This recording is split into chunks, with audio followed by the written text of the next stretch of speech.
I think I've done it. I think I finally have solved any audio issues, and I'm sure our lovely fans will let us know in the chat. Turn the audio down! It's alive! It's too loud! I think it's done. I think we fixed it. So please let us know in the lovely chat. Everyone was hearing this horrible echo, and I thought I had it under control, but I did not. Today, Eli asked me what I did.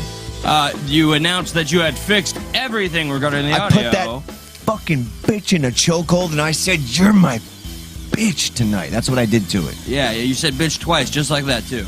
But more than likely, VMix will return the favor. I will be its bitch soon enough, so have no fear. There'll be technical difficulties in the future, but for now, we are stuck in the middle, technical difficulty free.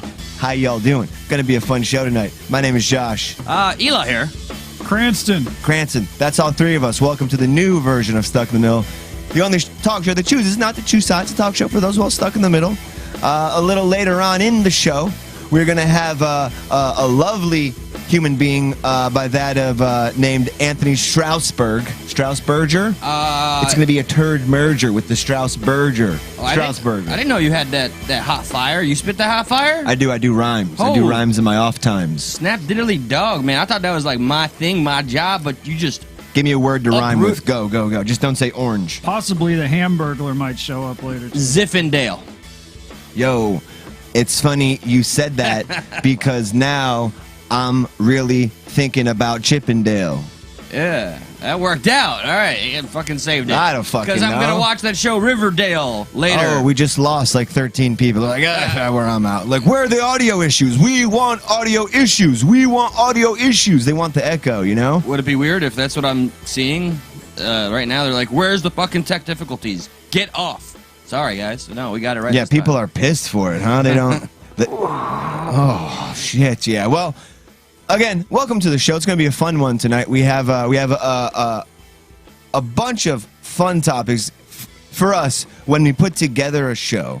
Sometimes there is that moment when we're looking at the prep sheet and we're like, shit, you know, it's looking a little light in the loafers. It's not as entertaining. Looks like we got to turn the voice of the people and get into some drama. That's what people think we do. Well, I mean, I literally did today pose a question, and thank you for those of you that are attending that are in voice. It's like, hey, you guys got anything you want to see spoken about? And there's like a 55-thread comment, so thank you. We might get to some of that. It's our very trusted and like the usual suspects, if you will. So we appreciate that. But I'd love to see the same people that are so passionate about seeing their topics discussed actually attend on YouTube. That would be great. But, you know, you can't get everything. That's cool. Nothing but love. What's up, Bert? Karscar. What's up, Bert? Oh, shit. I always got this wrong. Gina and Alejandro. Alejandro. Man. Yeah. So there's I would like to save the whole pride flag thing because there's a new pride flag, and I want to save that. For the representative? There's pretty much a few topics we should definitely save for that, but I know there's one topic I've been dying to hear. Oh, man. And that is your recent escapades at a one store who's in the...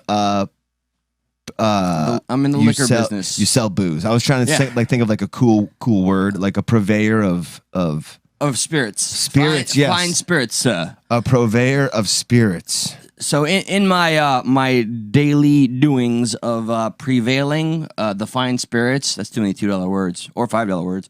All right, everything's going swell and well. I'm doing my thing. I'm unloading a bunch of totes from the truck, and a few customers are coming in, and wouldn't you know it, this one gorgeous specimen of mine, this lovely female in a lovely dress. She's just gorgeous. She comes in, and of course I notice her. She gets closer and closer, and as she gets close to the counter, I find it absolutely nearly impossible to not notice that she has a very buxom bosom. So what's occurring at this time is I am in a very, very heated inner conflict with myself. I'm like, by God, I'm not looking at them. I'm telling you. I'm telling my brain. And my brain's telling me the fuck you aren't. I'm like, no, you're not looking at me. You're no, what? Do not come. That's what her boobs were saying. Do not come. Do not come. But anyway, all right. So this battle begins. It felt very epic, like I was a knight. It was like a tennis match. No, like make sure when you look down, I need to look at them. I was gonna go with a knight versus a dragon, but maybe I'm playing tennis with the dragon. Do not come. And I'm trying too hard at this point to not look at them that it becomes very awkward. Do not come. And dude, and for whatever reason, she's not looking me in the eye. So I'm like, I'm getting confused by her game here. I'm like, okay, is she giving me like permission to look, or does she know I'm going to look? Because I really was trying too hard not to. Like, all right, here's me. I got a bottle in my hand. Here's the mug. Jesus H Christ. Yeah, I got a bottle that I'm selling her. I'm like, here you go. You know, I'm trying too hard. My chin is way the fuck up, and then I'll like put the bottle over here in the bag, and like, thank you, and just we know that wasn't no bottle. It was definitely the bottle. Come. Do not come. So, yeah, I don't know. It became this. I was sweating. That's how bad this got. And I feel your pain. I feel your pain because I think this I wasn't looking. I swear. I got peripherals. You looked. These are windows. Like you looked, but you didn't look. These are windows. I could see things. Like right now, I can see the fucking walls because I'm looking this way. It was like a lose-lose, man. Can I make it in a reference that we'll both understand? It was like a Suboxone look. You know, an opiate opens the window wide open. Suboxone, just a little. What's going on over there? Yeah. Spoiler alert. What's going on over there? Spoiler alert. At that moment, Eli realized that she had a penis. No, not at all. But you know, at some point, if the penis sticks out less than the boobs do, I think we're in business, right? No, am I the only one on that? Did I just say that out loud? Eli started questioning. I just said that out loud. Well, if the boobs stick out more than the penis, then it's okay. Do not come. Sorry, I felt your pain before because there's been many an instance when, especially in customer service, like of all places of customer service, that's one place you don't want to get caught sneaking a glance. And I really, like, truly, sincerely, I didn't. Unless it's a whore. And then you're doing them a service by giving them, oh, you liked me to look at you. This is what this is. You get satisfaction and positivity from me gawking at you because you were a whore. Boobs and vagine. But I'm talking like when you go to like, you know, strip club, like hookers, stuff like that, like who are dressing. You know, I don't think a lot of whores go to you know, any type of stores out there. She had a lovely dress on. It was just very tight Whores to her don't lovely go to body. stores? What? Nah, that rhymes too. Now they do. That's a hit. But whores in stores. I even spoke that's to a doctor. That's one of the banned Dr. Seuss books, wasn't it? Whores in stores. Listen, I feel like you guys are a little uncomfortable about me saying whores, but you know what I mean. Like, are you getting sidetracked by every pair of tits that walks in there? Oh, I'm not impartial. Every pair of behoobs that walks in there. She was like a 10 out of 10. Right. Man. This is, and I was. And did she know what she was doing? That's okay. So that did she know what she was doing by wearing what she was wearing? I don't know, but I was very thrown off by her game because she wouldn't fucking look at me. Why? Why wouldn't she look at me? Because you're ugly. Fuck you. Okay, but no, like first she walks in, brief glance, like hello, blah blah blah, and then when she gets very very close, then is the eye contact ceased. I even spoke to a so like she gave you time to like maybe look at him. I don't know, dude. And then all right, there was a woman that I worked with, and I told her the whole story because dude, I was fucking sweating because this was a real battle. It felt like I went through Hades, went through Dante's and Inferno. Yes, I did. They had muscles by the end of it. And she said, big fucking eye muscles. The theory that this woman that I work with shared with me is that, oh yeah, no, she knew what she was doing. It's just she. Wait. She didn't. So you're telling me a woman actually came up and said the same exact thing I did to you? That she knew what I feel corroborated. She was doing, yes, and but she also didn't want to participate in watching somebody try not to look at them because she knows that they're. I don't know. It sounded like a lose-lose, whatever the fuck it was. Wait. You're saying your associate said she didn't want to watch you in this tennis match? That the woman... Yeah, it's embarrassing. Yeah. Because, like, she's probably feeling like, you know, in one way or the other, you know, I want that type of attention. But she's like, I don't want to have to dress like this whore is just to get said attention. Am I wrong? Eli starts offering. He's going like, "We have a large selection of boobs. I mean booze. If there's anything you want me to help you find." I mean, Boo-boos. I used to pull those Jim Carrey jokes all the time, But I'm glad I fucking survived because it put on too Do much not stress. come. Yeah, and that's what her tits were saying the entire time. How long was the whole encounter? It was like 30 seconds. It felt like I was trapped in the eternity, or the Phantom Zone, if you will. It's But difficult. I mean, and I feel like maybe a minute. now I could be mistaken, ladies out there. If there are any ladies who listen, I don't think they're getting sidetracked at their place of work by a man's package, But men don't walk around with ball cleavage or however you want to whatever the Speak equivalent. for yourself. What, you wear your pants down to where they see the fat V? I got a nice string to go right over my ball sack, so they look into a nice heart. You got the Borat working, but the front Borat.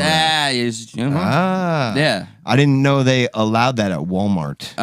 It's just been approved, and it's all about pride. That's fantastic. That is fantastic. But Ball sack pride. so you made it out of there fine. You're good. There was no complaints. To be honest, I'm still scarred, but no complaints. No. Is there how do people feel about that? Are there any men speaking up I know what you're talking about, man? Yeah, we have Do a any support group in the fucking break room. Oh, No, I'm talking about in the comments here. Does anybody know do you guys understand? And even gals, there's a whole have gals ever got caught up in package gawking? Does that happen to y'all? I've seen evidence of such a thing.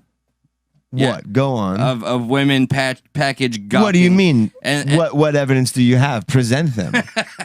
I mean, you guys have access to photos. You keep saying videos, guys. We're talking about gals. I'm telling you though, you've seen pictures of women biting their fucking lip and they're looking right down at the fucking. No. I'm asking for something specific. What you just went through. Okay. I don't think they go through the same. Does a girl, a lady, a woman, a woman go through the same exact thing that we go through in those moments of oh my God, Our friend is here. who's our friend? Yeah. Yeah. I'm gonna sit over there.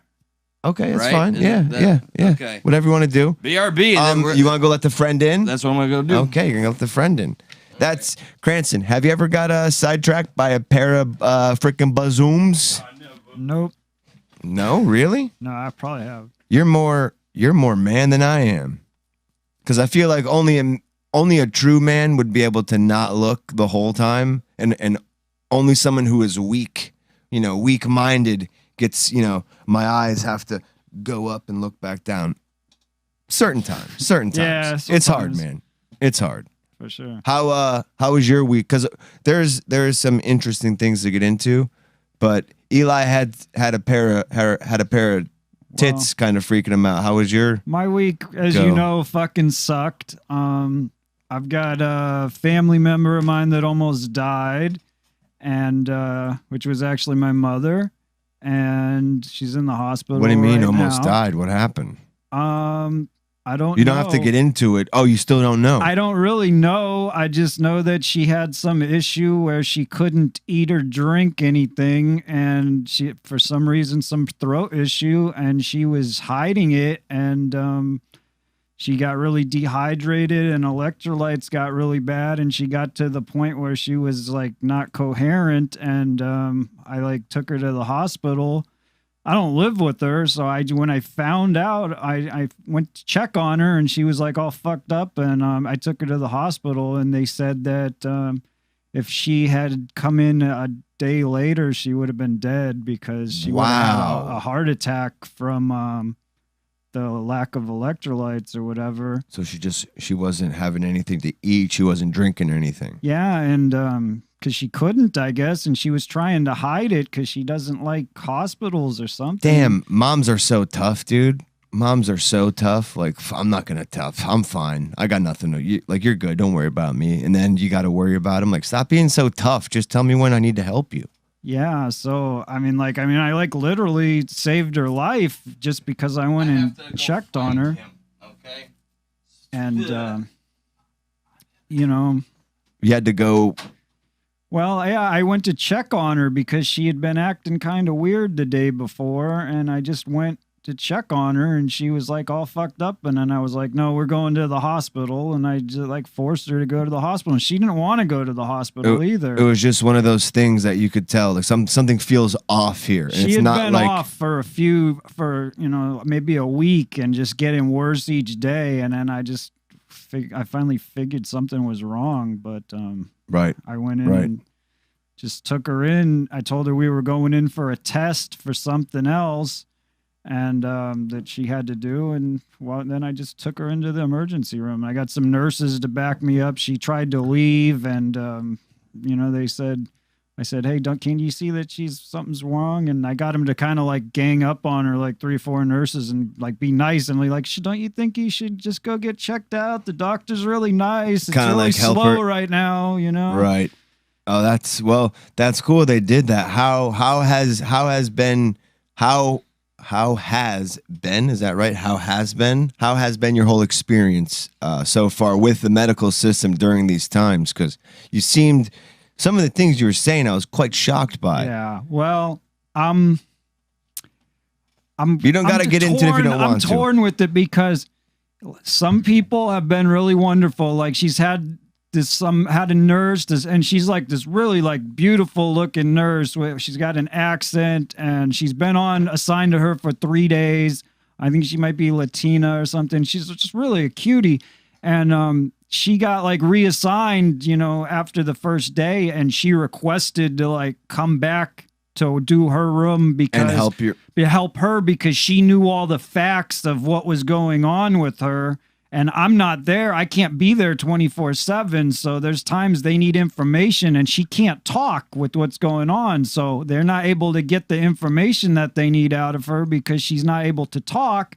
And so this nurse, I communicated with her and she got like all the information and she was relaying it. And it was really a blessing that she was there to help, that she like went out of her way and said, no, you need to assign me to this lady's room because I have all the information and I can help her. And she's just been really wonderful. That's awesome. You had some type of like guardian angel, so to speak, who was like, I'm sitting here and I'm going to be helping her regardless of my schedule. I'm here with her. That's awesome. And also, before I get on my next topic, I also want to give a shout out to Bert Gummer and Independent Manny, as well as Josh and Eli, because the 4 of you have been really helpful the last few days with what's been going on. You've all reached out to me in private and been very supportive, and just really I've appreciated it.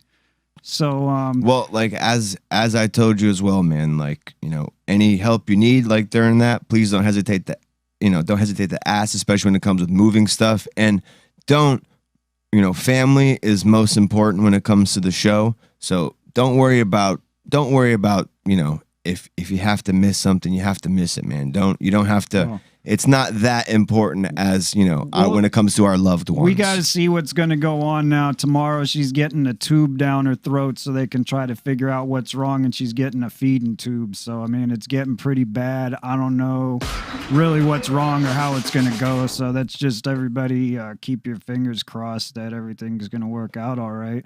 Grant, so you're a positive person, and I feel you have a knack for picking up on positive energy, and I think that, or at least my optimism throughout this is that like everything's gonna be okay. It's gonna they're gonna find what they need to, like, as maybe that sounds too religion-y, but something.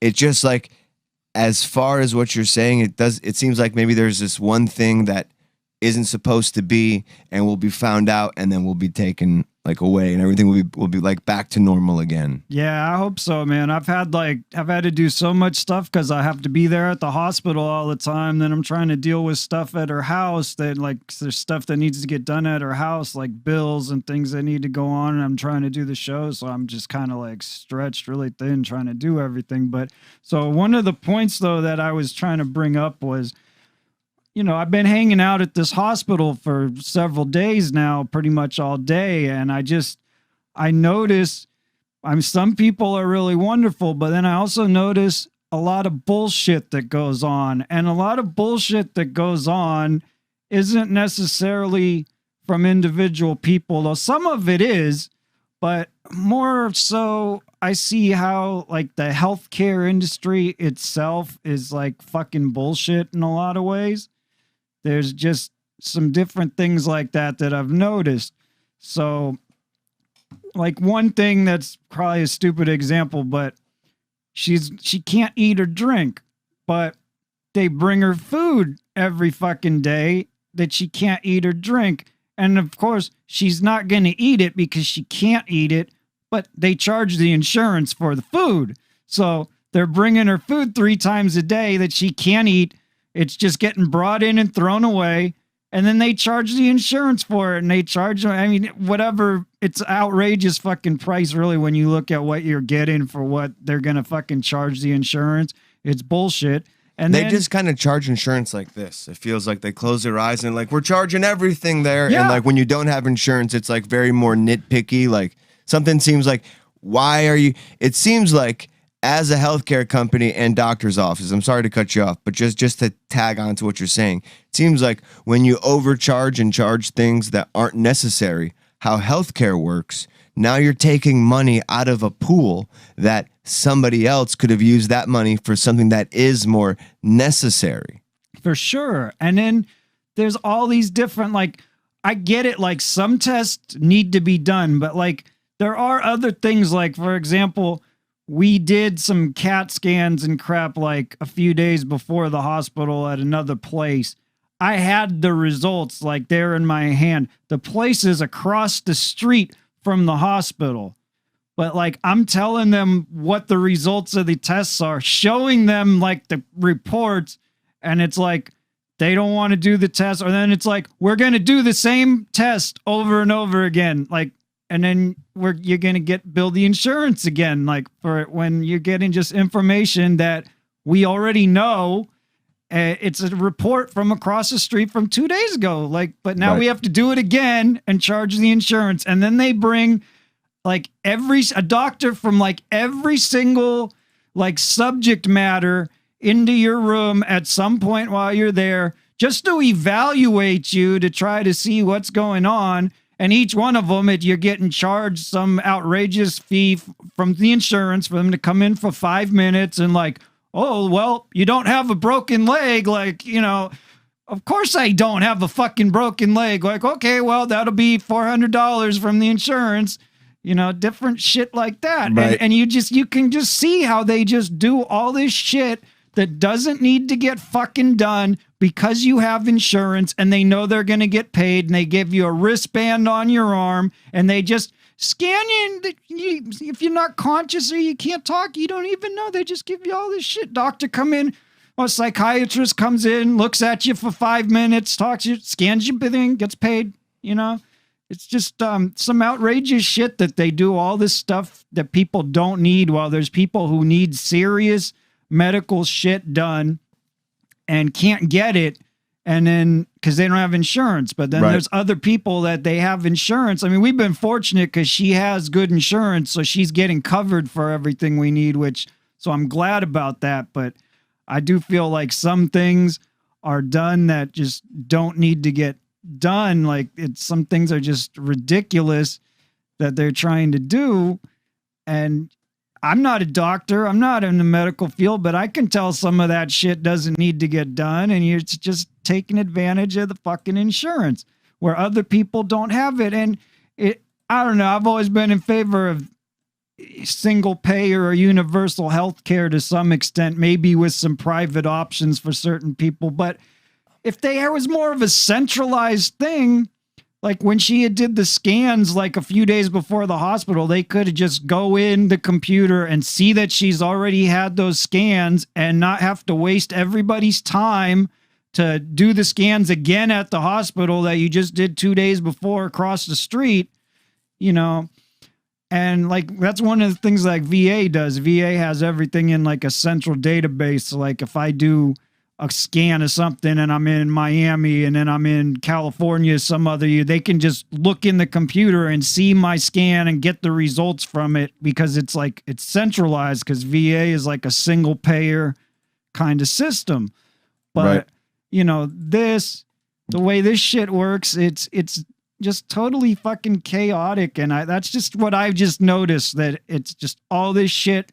And you have like no say in a lot of it. It's just they like going to come in like, well, what's going on? Well, you know, my got a throat issue. Okay, well, I'm the leg doctor, and I'm going to check your legs to make sure they're not broken. And I'm not being literal right here, but I mean, that's like, it's like that. And then it's like, oh, well, you don't have a broken leg. Like, well, gee, no fucking shit, I don't have a broken leg. It's like, okay, well, the next doctor will be in. And some of it's just really seems stupid to me. We really need some kind of healthcare reform.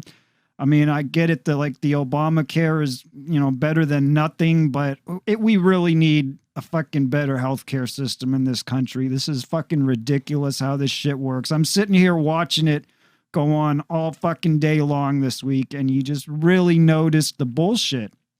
I know two people who would have a big opinion on this, and that is one Eli and Anthony. You want me to go get them? Can you hold it down, or you want to take a quick freaking 2-minute break and kind of reset real quick? That's fine. You want to do that? That's fine. All right, yeah, let's do that. Don't go anywhere. Like literally 2 minutes. We're just going to reset and go get everybody.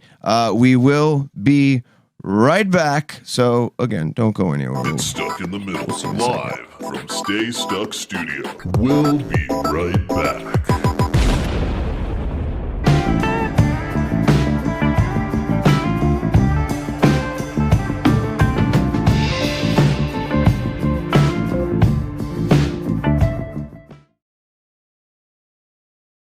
I don't have to tell you things are bad. Everybody knows things are bad. It's a depression. Everybody's out of work or scared of losing their job. The dollar buys a nickel's worth. Banks are going bust. Shopkeepers keep a gun under the counter. Punks are running wild in the street, and there's nobody anywhere who seems to know what to do, and there's no end to it. We know the air is unfit to breathe, and our food is unfit to eat. We sit watching our TVs while some local newscaster tells us that today we had 15 homicides and 63 violent crimes, as if that's the way it's supposed to be. We know things are bad, worse than bad. They're crazy. It's like everything everywhere is going crazy, so we don't go out anymore. We sit in the house, and slowly the world we're living in is getting smaller, and all we say is, please, at least leave us alone in our living rooms. Let me have my toaster and my TV and my steel-belted radios, and I won't say anything. Just leave us alone. Well, I'm not going to leave you alone. I want you to get mad. I don't want you to protest. I don't want you to riot. I don't want you to write to your congressman because I wouldn't know what to tell you to write. I don't know what to do about the depression and the inflation and the Russians and the crime in the street. All I know is that first, you've got to get mad. You've got to say, I'm a human being. God damn it. My life has value.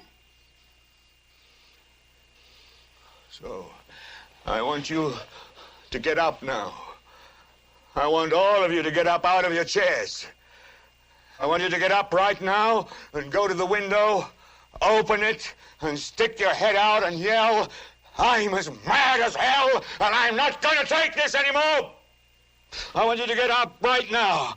Get up, go to your windows, open them, and stick your head out and yell, I'm as mad as hell, and I'm not going to take this anymore. Things have got to change. How many stations does this go out? You've got to get mad. 67. I know it goes to Louisville and Atlanta. I'm not going to take this anymore. Then we'll figure out what to do about the depression and the inflation and the oil crisis. But first, get up out of your chairs, open the window, stick your head out and yell, and say, I'm as mad as hell, and I'm not going to take this anymore. Q Howard. Hell yeah. I'm as mad as hell, and I'm not going to take it anymore. Welcome back. Timeless, poignant, and that feels like Stuck that's in just the me middle. outside the door. And R.I.P. Yeah. to Ned Beatty. Ned Beatty. Just Pat Beatty. Do you know how it goes, Anthony? Like, how's it pronounced? Beatty or Beatty? Beatty. Beatty. Remember So that? Ned Beatty. Ned Any relation to Warren? Oh, Warren slightly. Beatty, you know what I'm talking about? Yeah, slightly. Slightly. What does that mean? Well, I believe Get up on that mic, son. I believe they might be related as cousins, but yeah. Warren Beatty isn't that the guy who was the yellow suit? Dick Tracy? Dick Yes. fucking Tracy. Dick Yeah, Tracy. with Madonna in that movie. Madonna. That's the only time I liked her acting. So, for a lot of people in the chat that are watching the show, probably are not familiar with our very own Straussberger. Shout out real quick to Miami Mike Radio. Forgot to mention Miami Mike Radio. And those of listening on the podcast app, go to youtube.com/stuck in the middle. Much more than just the main show? Yes, absolutely. And Ariel is president accounted for the first fucking time. Oh, wow. One of the mods actually came to the live show? We're very happy about this. And for those of you that are watching that don't know who the famous Straussberger is, he is, what are you? You can, that one back just a little bit away. You don't got to. No, that mic, you don't got to. I don't have to be all up on. No. Like that, so like this. Back up a little more. Well, to Yep. explain Like that in a nutshell, basically, I'm an entrepreneur, philanthropist. I'm running for Congress. Wait, all right. Your mic game be weak, though. Yeah, because I'm not okay. right up in it. Hold on. Yeah, Get right up in it. You know, you real got smooth to with it. Yeah. get. It's Okay. really, isn't it? Yeah, it is. Okay. Okay. All right. Now, you came on Stuck in the Middle one time before. You know, we had Yeah, some I fun when you enjoyed it. came on. Heck yeah. This was it was a good time, and we are here now to have another said good time. And you know, I don't know where you want to jump off with. Like, we didn't even get to the Jeffrey Toobin thing. Do you want to go off with? I know I see this little glisten in your eye. Well, I just I want at least Anthony to feel comfortable enough that he has introduced himself to all of the audience, not just people that know him from Voice of the People. So you said philanthropist, and you're running for Congress, Entrepreneur, all side that, on the yeah. spectrum. Where do you fall with the left, I do the right? so many jobs. It's not even funny. Basically, what I want to say is you need to have the voice. Without this, there is no opportunity. And a lot of people will shut you down. And you do not have the opportunity with the funds unless you can do it yourself. I've literally went for 23 years from nothing to where I am now to try to make everyone's lives better. Like, I'm not just coasting on my own laurels. I want to rise everyone up with me. So where would you fall on the political spectrum? And I know Left, you hate left. tribalism as much as I do. I am left. Okay. Yeah, it's just it's so much easier to be a conservative because then you can just give a middle finger to people. Ooh, that's instead of a helping hand. I'm sorry. That's, Okay. that's how it is. And I choose. I to think offer the hand. in defense of conservatives, I think they're too busy, you know, right or wrong, focus on making sure they're okay before they lend that helping hand. Yeah, but then again, they also feel like they're. And I know a lot of conservatives who can't even help themselves first, so I don't expect them to. I don't expect anybody to lend a hand who can't even help themselves. Hey, Like, unifier I expect the point. government to at least help those people 1st, and then maybe once they're well off, they can kind of pay it forward, so to speak. Indeed. Exactly where I'm trying to move forward. Because right now, we've been stagnant for years. You should be making $35 an hour. Straight up. We're just Straight jumping up. right into it. We're jumping right into I think so. 35 bucks an hour. Yeah. I just got straight a up. raise recently. Which is 35? fantastic. Which is No, fantastic. not that though. You deserve it. That's a You hard deserve sale. it. I was. Do very I much- deserve it? Yeah. Okay, I don't know. You said he deserves it, and you did the you deserve it. Well, because I know didn't what get he the. physically does for a living. You do this, and then you have other side jobs. So, yeah. Wow. You work hard. Damn. He does. Damn. Just not $35 an hour. Yeah, yeah. I don't know. Look, all right. But so like I'm saying, Ooh, it's bootstraps, people. You pick yourself up too. So you just can't sit and go, what am I going to do? I could just continue to live here and do nothing and watch everybody that I know suffer. You're saying, Or- what are you gonna do? Yeah. And so it's literally, I'm going to put my damn money where my mouth is and actually make it work for people. you know, the 35 commendable. push is a very challenging one when you get into every semantic. I mean, I was on the Bernie camp, fight for 15, and I know the adjustment for inflation element. I mean, this is very familiar territory for me. I mean, the 35 movement, since though. 2009, nobody got a raise, but everything costs more. So, yeah. Yeah, you could definitely argue that there hasn't been any type of balance to the inflation that's happened. Like, we get paid the same, yet our dollar, and with all due respect to anybody on the left, Joe Biden pumping out another $6 trillion is a way to tax poor people. It's a way to tax people without taxing people because now your money is worth less. Yeah. Because your labor is then being used for what you're not getting paid back.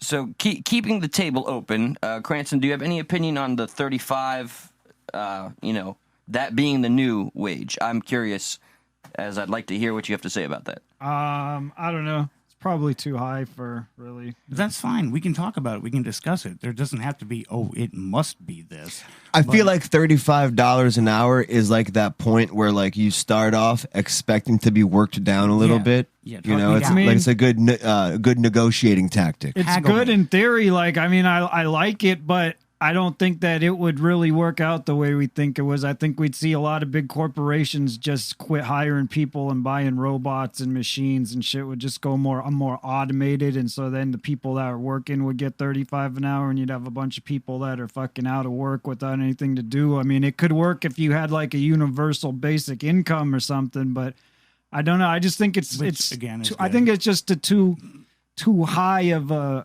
amount right now. Not that I don't think people deserve it. I just see there's some problems. Corporations are always trying to cut corners. You raise it and they're going to cut, you know. They always rely on the foreign aid. Like there's companies that make manufacturing places over in Mexico or in India, and there's a few major companies that are doing this right now, and one of my family members works for one of those companies, and he is training people to inevitably take his job, and in return he gets just a little bit of a bigger severance package. And I think being able to control that, which is essentially finding a way to control the free market, that's going to be a big old challenge. Well, one thing that goes on that's bullshit is, you know, a lot of shit, like a lot of companies already have moved out of the United States because of our regulations and minimum wage laws. So they've moved out of the United States, moved to other countries, and they set up their factories in other countries. Because why the fuck do they want to go and pay? Even whatever the minimum wage is now is $8.25. I'm not totally sure if that's right, but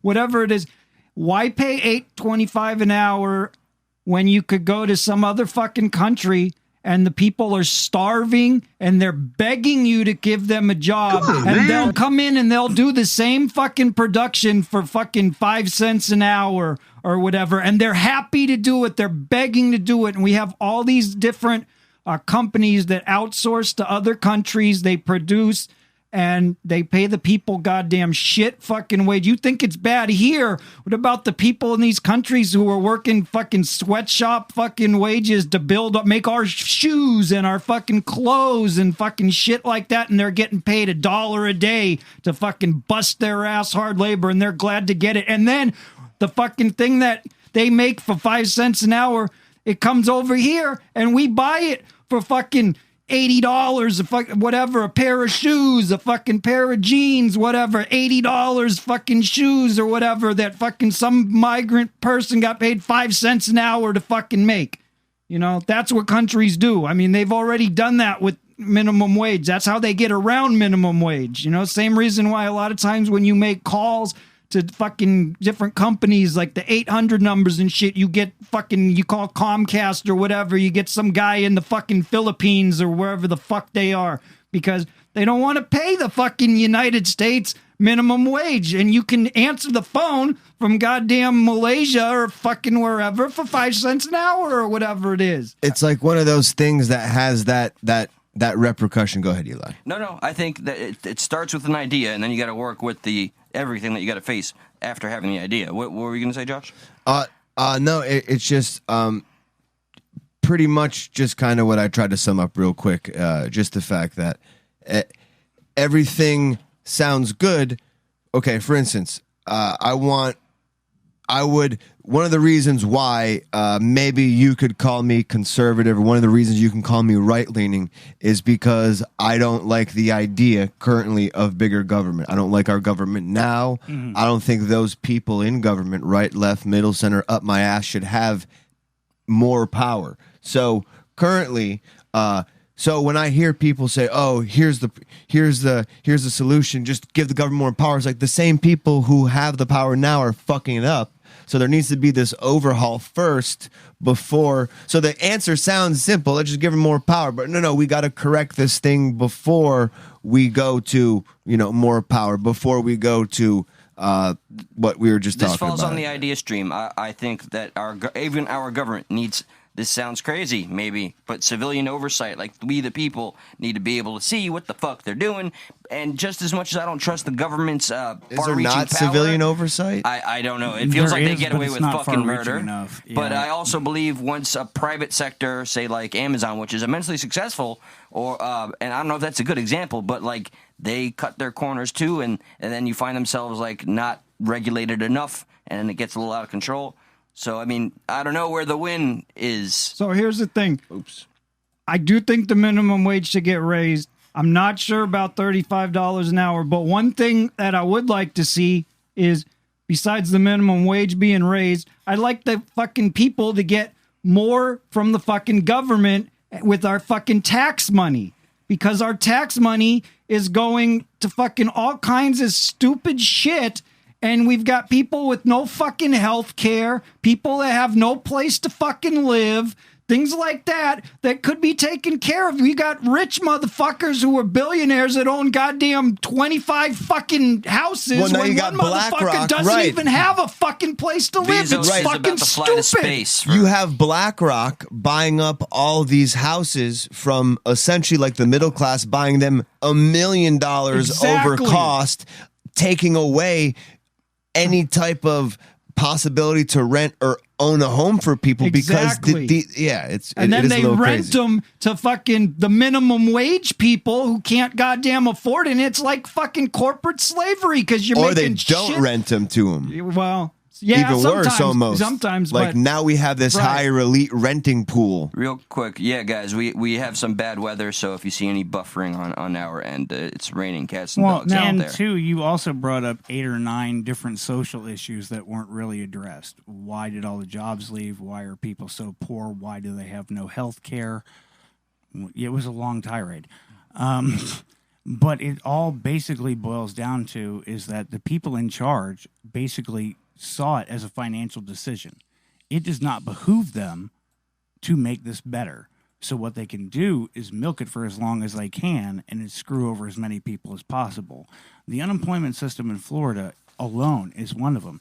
Just what Dude. you make on disability to survive a month is not even basic minimum wage. My girlfriend has been out of work since probably almost close to 3 or 4 months now. She can't get anybody on the phone. It's ridiculous. She hasn't gotten a word of why she hasn't gotten unemployment yet. Like it is fucking. It is anybody making work shit there cut anymore? close. Yeah, Yeah, but then you read articles that unemployment center just cut like 1,000 jobs.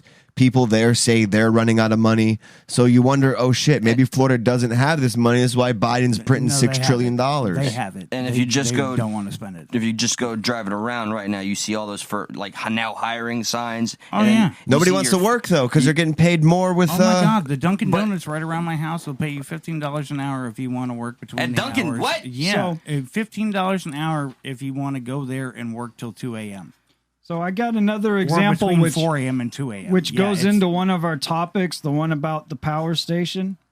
Okay, yeah. So- what getting hacked? Yeah, that goes into that. So when you're looking at how much money we waste, I mean, not that it's a waste to have the defense budget so high, but look at what the defense budget is. I mean, over $700 billion.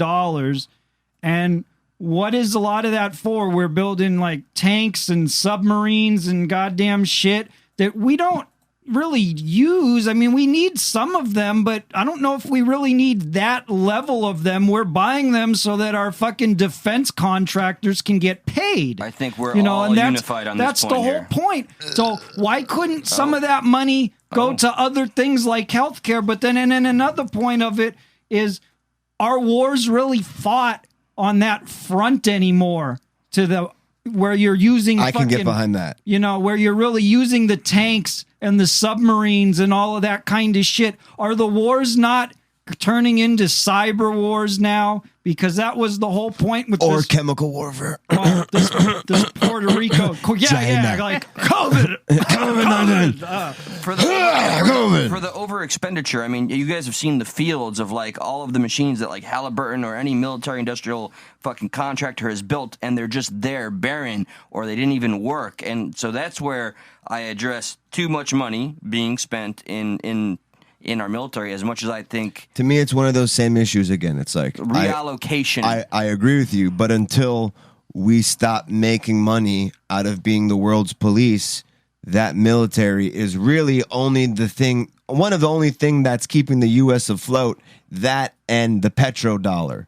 So we really need to figure out what we're going to do if we're not like the world's bullies and, selling arms there and stuff like that, because anytime people want to stop trading or they want to go back to gold or get off the U.S. dollar, we're like, hey, we need to go talk to these people. Yeah, we need to go talk see to them. Libya, see Iraq. We came, we saw, they died. Famous Hillary quote. It's one of those things again where I agree. I'm there with it, but in the moment, I'm like, no, we can't just make that sudden U-turn. Well, we all can. There's come to more the nuance, realization, but then it's going to take a whole bunch of people who are above our pay grade that are actually in these lawmaker positions to go, okay, we're wasting way more. Than I almost we feel make. the opposite. Like We waste all these more than people we above make. our pay grade have been failing us. Well, then we need to get rid of them. It's and replace us them. Yes. that needs to awaken from all the nonsensical bullshit that we deal in the day-to-day to make us tribal, to make us divisive, where now we're not even worried about the real issues. Yeah. We're too busy Caught up on some bullshit. bitching over, That's why I respect Bernie. a with Jim you, is Jordan that tweet. He's literally the motivation of why I decided one day, I'm going to actually get up and friggin' do it, because I'm just tired of waiting for anybody else to do it, because clearly they're not. Nobody has the invested interest that you do in your own community to make it better. Him and Ron Paul were my last heroes. I've run out. And then I even came to respect Trump a little bit, which got a little controversial. That gets hectic too. I mean, it's not about making friends; it's politics. Right? Yeah. So when we go not back making to friends. when we look back at this article, okay, 2 shows ago, I mentioned we were talking about COVID and we were talking about the meat hack. And I was talking about if COVID could have been unleashed by China as a weapon to cripple our economy, and about if wars could be used as cyber wars, that was one of the things that I brought up. Was I said, what happens when they fucking attack our banks, or they attack our fucking electric companies, or that kind of shit, and then all of a sudden Puerto Rico gets cyber hacked, so they shut down power stations. And they had all these people without power. Puerto Rico is a U.S. territory. So, I mean, is this not cyber war? I mean, if somebody launched a missile, like say if Russia launched a missile at the United States or United States territory and they blew up a reactor, would we go and attack them with our submarines and our tanks and blow them to fucking hell? We probably would. But if we attack them, if they attack us with a computer like this and they cripple our fucking meat industry and they shut off a fucking power station in Puerto Rico, It's like are a we big going to go tower. back in there with fucking missiles and blow them up? It's like a big tower of Jenga. They're taking a little piece here and there, and then included with the fucking civil unrest that we have. We're all divided as it is. We just collapse from the inside, and then good luck getting a united American front to fight any fucking ground war. And so now, if that is true, that we're not going to go blow them up if they fucking cyber attack us, because they're more than likely not going to really attack us with fucking missiles and shit like that. So if that's the case, do we really need a $720 billion defense budget to give defense contractors like Lockheed Martin fucking money to build fucking submarines and fucking planes and shit that's going to be obsolete in a couple of years anyway? And then our defense, our cyber budget is like $17 billion, $17.4 billion or something. Wouldn't it make more sense to have more money dumped into the cyber budget at this point to start stopping this kind of shit? We're a bit more antiquated when it comes to the approach here. That's what they did with our gas. They caused havoc in a bunch of states because they hacked the gas pipeline. Now it's fucking Puerto Rico. What's fucking next? And there's more to it. Like, apparently Israel has been doing this to Iran. They're making reactors explode. You can make the reactor explode. You can cause things to overheat, and they can cyber attack it. It'll overheat the reactor, and it'll blow up. You don't even have to use a fucking missile anymore or a tank. You can just use the fucking computer and cause it to overheat. He does have a good point. I mean, thankfully, our generals aren't wasting our tax dollars that much and just willy-nilly launching rockets everywhere that annoys our invested interests. Thankfully. But, yeah, he's right. We can invest it better. There's no reason to just look like a superpower. Like, why do we need to parade around in giant tanks launching rockets everywhere? That, to me, does not project power. Yeah, I think that's just because what's making us money right now, unfortunately. And we're just so accustomed to that teat. We need to. I agree that needs to be fixed, but like also. So we're all unified on that. But do we want China being us? No, because they keep, So if we're not us, someone's gonna be us. We used to manufacture everything, and now it's gone. I'm talking about more so like militarily. Like we don't even need that. I'm just talking about regular industries like ore, iron, cars, like lumber, aluminum. We used to build it all. Everything. We used to be our own. And then fucking we raised the minimum wage, and people moved out of the fucking country and said, "Fuck this shit." So then, if we raise, that's not the president's fault. But one of the things, need to get raised. But if we raise it too high, are we going to see more people jump ship? Are we going to see more people go, well, fuck it, I'm not going to pay this guy to fucking cook fries at McDonald's because I can just pay fucking however many $1,000 I can buy this robot. How does that look on you? They don't give a shit. Do you think people are going to quit going to fucking McDonald's because you have a fucking robot there? 30 years. Give me a robot. Make my damn sandwich. Does anybody give a shit? Are they going to say, make my damn sandwich, robot. Make my sandwich. You know? Make my sandwich. They can. They can make your fries. No, they can't. Make all that shit. You don't even need the fucking... They can't get it on the bun. You don't even need they the squirt condiments everywhere. It's a goddamn waste. And you'll come in and buy it and love it. Maybe not you, but people will. And they won't give a fuck. There is an automation industry, and there's still they don't need the counter. They don't need the worker at the counter. They don't need the drive-through person. Do we know they don't need the fry guy. Do we personally know of any stations that are just all fucking like who the hell else operated? Wants to get burned with grease for $9 an hour all day? No word, man. Like that, there you go. That's why you drive around Florida, and I'm seeing now hiring the staff that's there. I went to a Sonics recently. Eventually, you pay it. People will do it. There is Sonics, Sonics, and there was like I'm sorry, I'm not used to not being able to hear out of my left ear. Yeah, but so. The Chick-fil-A and the Sonics, they're fucking absolutely over capacity. There's so many cars. It was like a fucking hedge maze. And they had like maybe 4 people inside working. And there's signs of desperation. Mm-hmm. Now hiring. What the fuck? And then I wonder about your girlfriend, Kimmy, who's the anomaly, who has always played by the rules and always done the right thing, worked her ass off, and she can't get it. Right. Why is it like that? They should have closed the store and ransomed the manager. They should have closed the store and ransomed the manager. That's how you get the money. You're apparently not getting paid enough.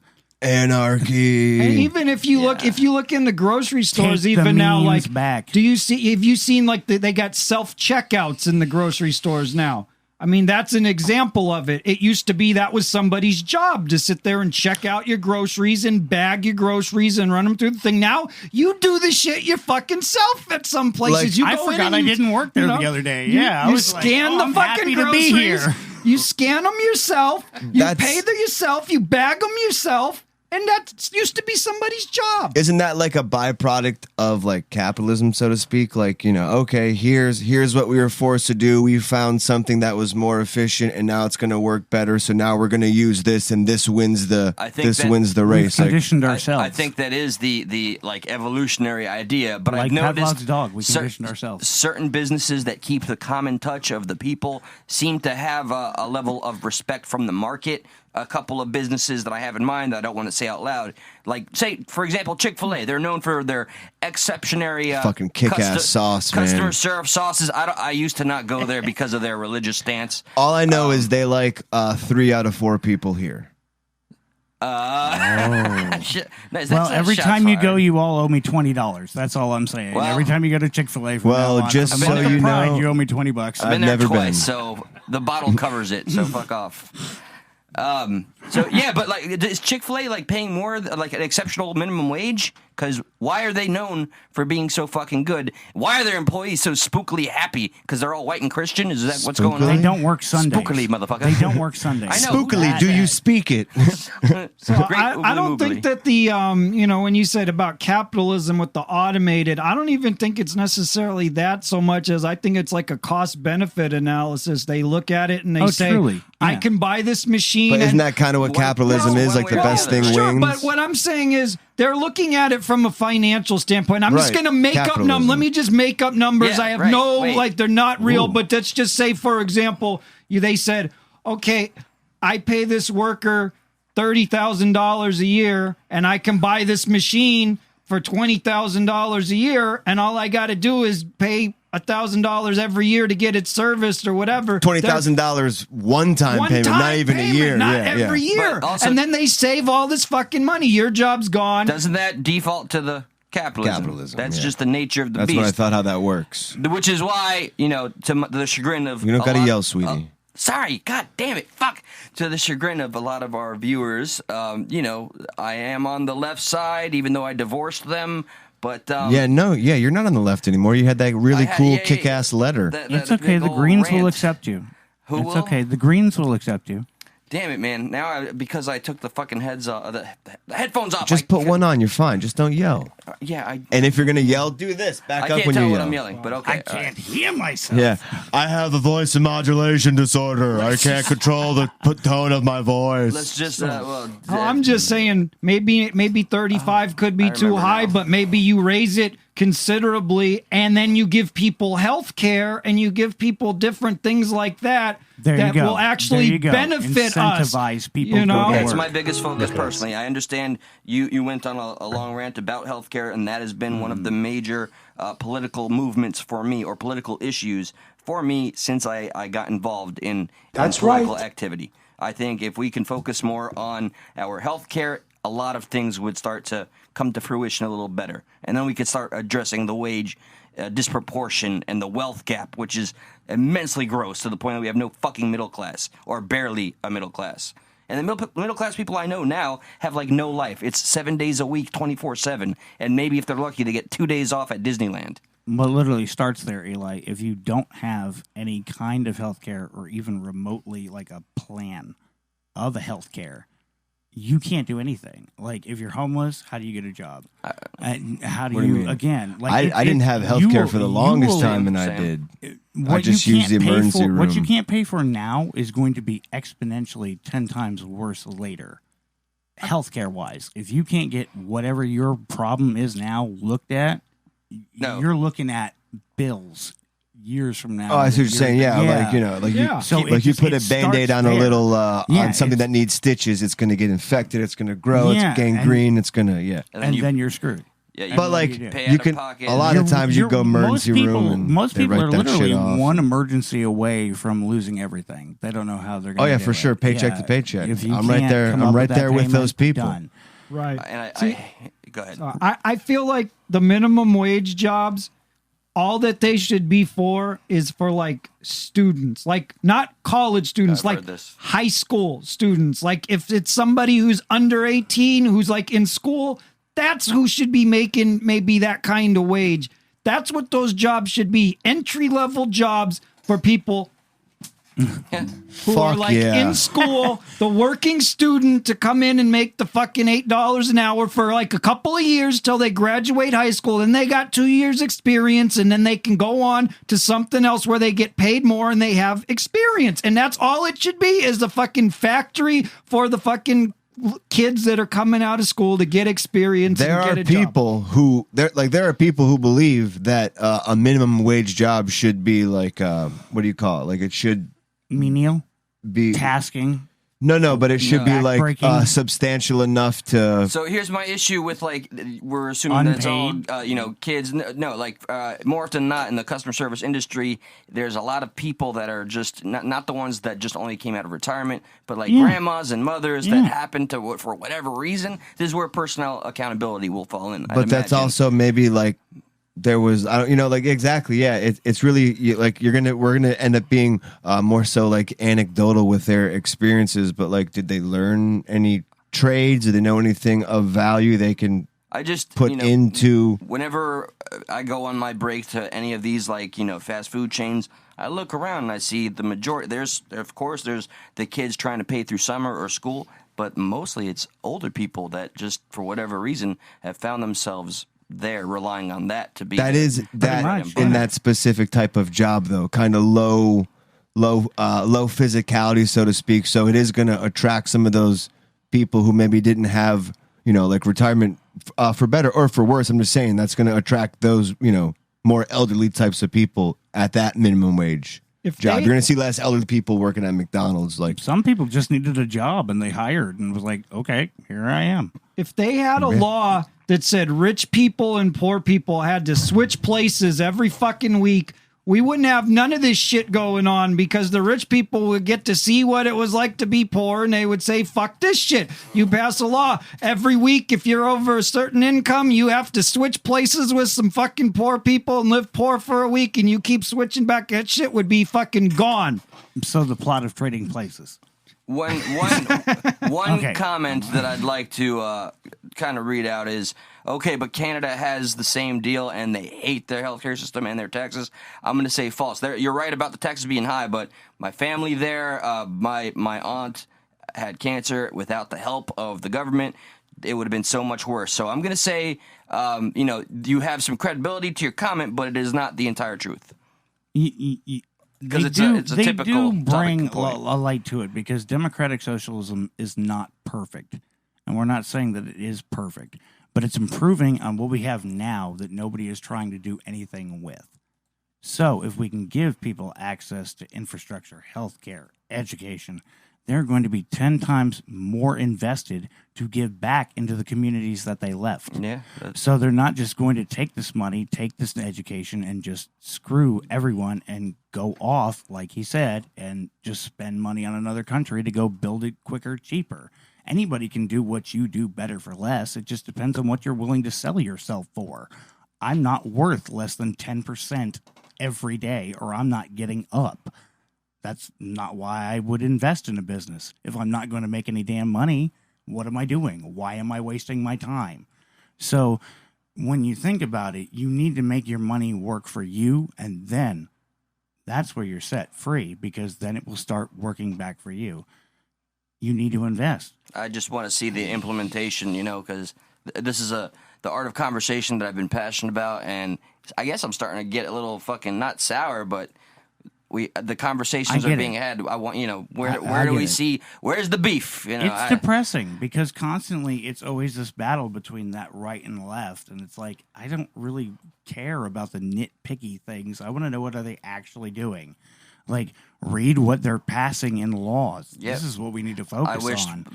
Our people, and when I say our people, I mean all fucking people, would pay more attention about legislation and local, politicians, demographic, whatever the case. That's how you're going to get screwed eventually. If you're worried who's doing what to you, that's how it happens. There should definitely be term limits for Congress. Always. Because if there was term limits, they would get more shit done that would benefit people. Instead, they're all about just keeping their fucking jobs so they can keep doing the same shit for 20 years, and it's fucking bullshit. That has been a strong consensus there's term here. limits on the president. There's term limits on governors. There should be a term limit on fucking Congress. And the reason term limits were enacted was because the Democratic Socialists did such a good job, they didn't want to elect him again. So just saying. Wait, who is that a reference FDR. to? Oh, Yes. yeah, man. He gets a lot, or he doesn't get enough fucking credit where it's due. It seems to be lost in the winds of history. Oh, yeah. For the sake of talking points, that cherry-picked all the good stuff out of there. And we were going to go to lower working hours, I recall, at one point. And Well, and they should teach different shit in school too, because a lot of the crap that they teach in school isn't shit you're gonna use. They should teach you how to do your fucking taxes. True. They should teach you how to balance a checkbook. They should teach you different shit that you're gonna fucking use. Let you work on getting a trade. I mean, some schools have like the building trades program and stuff. People that can do that will help them. But some of this shit, they force it on you and you're never going to use it. And it's fucking stupid for some things, It is out there, but some people never get led to it. And sometimes they can't even find it themselves, even when they look. So I don't know. You can't make anyone right. They have to follow on that path. They will learn it eventually. But part of it's because education has become such a fucking racket. Colleges have turned into a business. It's not even about the education anymore. And that's another thing. I think that college, or at least community college, should be free. It should be just like healthcare. That's why I'm not totally for $35 an hour, but I'm for like raise the minimum wage, give people school and healthcare and that kind of shit. Kindergarten through age 12, education is okay, but an extra 4 years is way too much to handle. That's my point, is that college has become a big business. It's all about fucking money, and they just teach you. They teach a lot of stupid shit that you're not going to use. The prices go up every fucking year. They're outrageous at a lot of places, and some of it's stupid. It's a business. That's what it's become. This is the stale reality that unfortunately I've just grown so accustomed to. And if we had money, we can keep just paying into it. Josh, do you have something there? Because there's some topics I wanted to hit on. Is there something that is everything okay with the tech side? No, Cranston. Yep, now it's okay. I just had to do some camera, some magic. I had to turn my camera to make it Cranston's camera while I redid that camera. Now everything's back to normal again. And you called me Cranston. No, because Cranston's camera went out. Oh, Cranston's camera went out. That's Cranston. Yeah, that is Cranston. He is serious. Don't call him Shirley. Yeah, I think you misplaced my comma is all. All right. But yeah, if you want to know what topic you want to get to next, but we did this, the cyber attack. So that was my point about that, was that, that's what they're doing, is they're hacking our fucking power stations now. They hacked our meat production. They hacked our gas. And I think that's where the next thing for war is coming, is cyber war. Think it's and we a don't need to war. We need more than $18 billion or whatever in the fucking cyber defense budget, and not $700 billion to buy fucking obsolete tanks and fucking shit we're never going to use. We need to beef up the cyber budget. Hi, Jeffrey. Oh, good. Okay, good. Because there's something I'm dying to get to, because we have actual representation in the House for once. So to see how they feel on this side of the page. Tuggin, Toobin. Yeah, Tuggin, Toobin. Well, speaking of hacking and jacking and, hacking for days on end, Jeffrey Toobin is back on CNN, right? I guess he got fired from the New Yorker, correct? And then he was still kind of with CNN, and they put him on like a leave, even though he jerked off at his place of work, Louis C.K. style, shunned. Right, yeah. Shunned. He has permission most of the times. It isn't like what Louis C.K. did. Like, this is worse than what Louis C.K. asked. Yeah, I mean, we're not going to fucking champion what either of these gentlemen did, but Louis C.K. at the very fucking least, he's like, hey, so I'm going to whack off from you. Hey, so do you mind if I, jerk off on you? Weird I don't know. Fucking flex and all that, but this guy allegedly was worse. I didn't know the details. I thought he got caught on Zoom or something. He did. But notice you can't see his hands right here, so who knows what the fuck he's doing. Do you remember, maybe 3 months before this incident happened, Pornhub made that fake Zoom video of pretty much what we're talking about? Do you remember that? It was this fake Pornhub video where they're all on this Zoom meeting and they're like, okay, I'm going to take a break. And they see the guy get up, walk away. They see, and they're like, no. Like he's grabbing the lotion. For the audience, video. That video is on Stuck in the Middle on Pornhub. That Stuck in the Middle has a double meaning on Pornhub. But it's also on our OnlyFans. Pornhub.com/Stuck in the Middle if you want to see the video Josh was just talking about. Hells to the... Oops. So was he in an actual interview? Josh was actually in an actual porno too. That's on the OnlyFans. He's on a few of them. It's a side job. But yeah, he was the interview shut off. and the Zoom didn't disconnect, and then he like whipped it out, like I guess, and they could all see him on the interview. I think that's my impression of him. What does it say right here? And he's like, how can I get rid of this thought bar? It was off. I don't see a fucking Did you X. try cussing at it? What does that say? I don't see an X, and I can't see the text. All right, you know what I'm going to do? Maybe later. You know, there. Wait, Yeah, where's maybe later? Right there? One. Yeah. Right there. Jesus, Eli, you think you'd be a little more helpful I next got the time. glasses on, you cocksucker. I can't see because my camera's in the way. Man, just wait till I add lights in here. It's going to be even worse. I got to talk to you about that after the show here. To spruce it up a little bit. Okay, sprucey. He's coming right now. No, I didn't want that. I wanted this stinger. He's got his O face. Cool. So let's watch CNN. So he's literally going to talk about this. Oh my god. Well, wait till it gets more cringy, because not only is he going to maybe comment on it, but the anchor is going to pretty much set it up for him, like very uncomfortably. So here's this Jeffrey Toobin returning to CNN. Oh my God, there's no sound. Oh wait, okay. Yeah, it's clicked off. The bell has the. There you go. Jesus Christ, this is just embarrassing, people. This is just embarrassing. We need a better IT department. Let's try it The host again. was locked out in the rain. And now. Hi, Jeffrey. Hello, Allison. Hi, Jeffrey. It has been a while, indeed. I feel like we should address It's already creepy. It's been a while indeed. This is very creepy. what's happened in the months since we've seen you, since some of our viewers may not know what has happened. So I guess I'll recap. I'll do the honors. Oh my God. Why is she licking her lips? Yeah. In October, you were on a Zoom call She's with your trying not colleagues to from the bust New out Yorker laughing. magazine.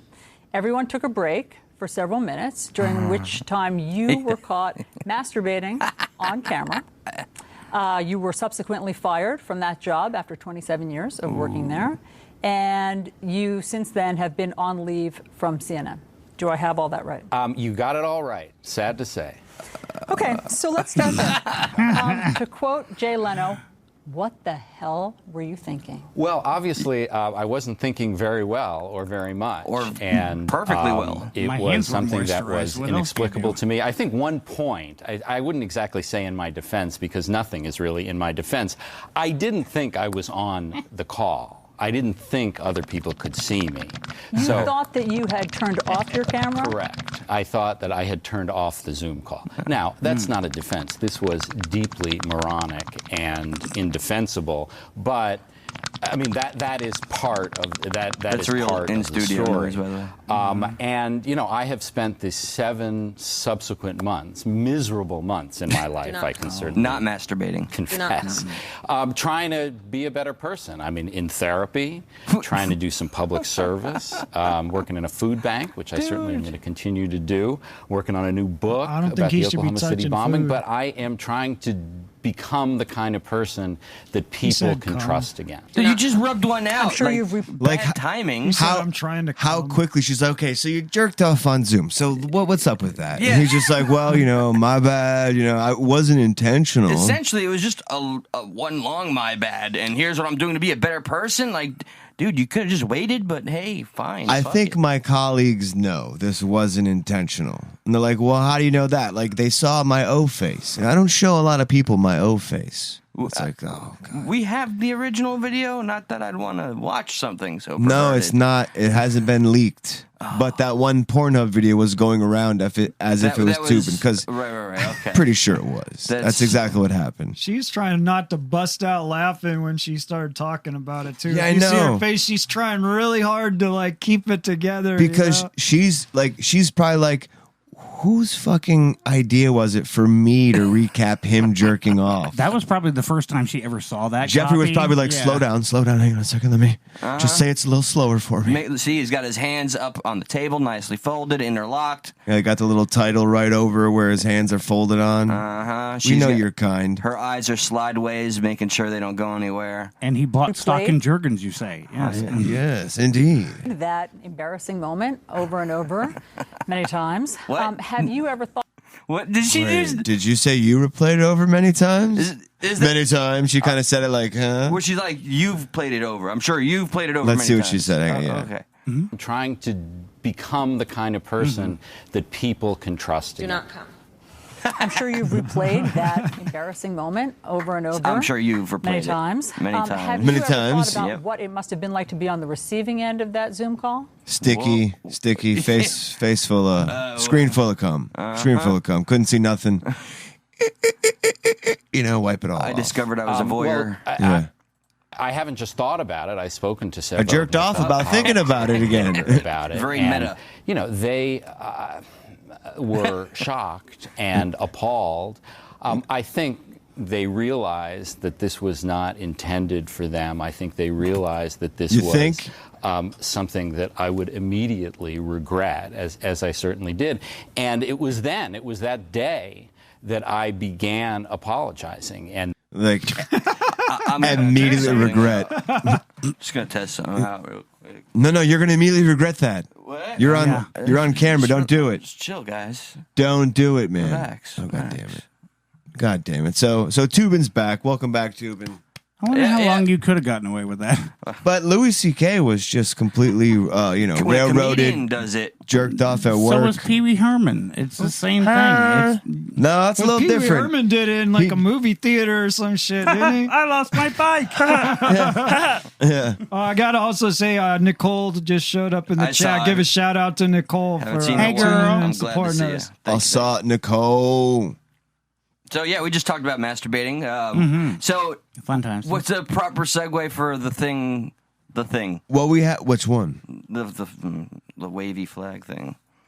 You don't want me to do that. No, what? I don't want you to play the wavy flag thing because that's so suspicious. You don't know what I'm talking about at all. Okay, faggot, what's next? Oh, that was strong. Rainbow Pride. Yeah. New Pride flag. So okay, so the pride flag, it's changed, right? Indeed. Yeah. Yeah, there's a couple versions. What was the new addition to said flag? Would you like me to pull it up? The band New Edition is what was added on top of the flag from the '96 New Edition. It's a Friday night. And, Well, I mean, we keep adding more and more people, which as younger people get more into the movement, there's going to be newer subsects of our group. And so, I mean, from the He said original, sex. subsex, yes. He said sex. So from the original rainbow, there's going to be skewed colors like pansexual, asexual, all those. I got some questions about asexual later, but okay, yes. Yeah, I Look mean, at that. But Whoa. I mean, Go everybody. on. Basically, it's all about being represented, and I was trying to think about, well, who the hell wasn't being originally represented? I mean, it's just 6 colors. It's a rainbow. Wasn't that good enough for everybody? And then you just keep adding more and more to And it. is it And, not for I'm fine sexual with it. orientation? Well, because the pink and the blue and the white are kind of bisexual, and then you're adding the brown and the black to include other races. Races in a sexual like- orientation thing. Yeah, which you didn't need because if you just kept it the way the hell it was, it represented everybody as they were. We were just trying to be a group. And basically, how we're all lumped together is a term that the Americans use. It's called model minority. None of us are it yet, but some of us are kind of like it, but then we get close and then they beat you back down and then you don't get your respect anymore because you did one thing wrong in the 30s. So screw you over your entire people. Because look, the Asian Americans, there's 23 countries that represent all of Asian America. So you're saying one thing a Japanese person does screws everybody? No. So it would be the same thing for the subsex of gays. Like, if one of us does something wrong, are you going to just ostracize us all and put us in internment camps? Of course. Yes.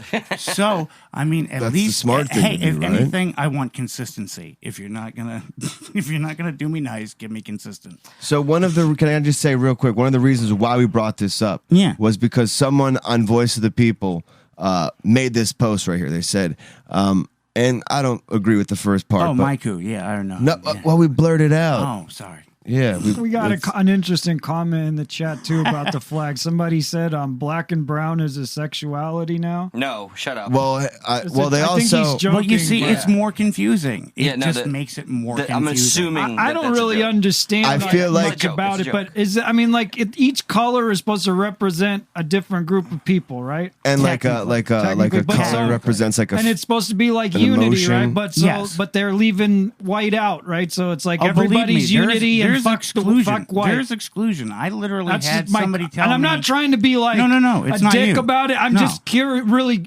curious about it. If that's like a reason why it's left out. I Well- could add a little white to the flag. But you, I mean, yeah, you sure you should. Well, but like, straight up, a dude literally said, "I have no right to celebrate Pride because I'm white and gay and masculine." So Damn you, you we beat me didn't to do- it. We didn't do a shit. damn thing to earn Pride. yeah, how did you feel about that? Oh, Because I saw on Facebook you were pretty pissed at that. Oh, they were hell like, yeah. "Oh, you're not allowed to Oh. have any type of emotion or feeling on Pride, or like you didn't help this cause because and not the meme didn't just exclude because me. gay's not just Yeah. most important to them. Now it's gay, and you have to be gay and Well, we try to include, and so when you're already the But what do you mean? inclusive But bunch, they and just then discluded you. Yeah, that's what I'm saying. Yeah. So when you're already the inclusive bunch, and now you're getting excluded.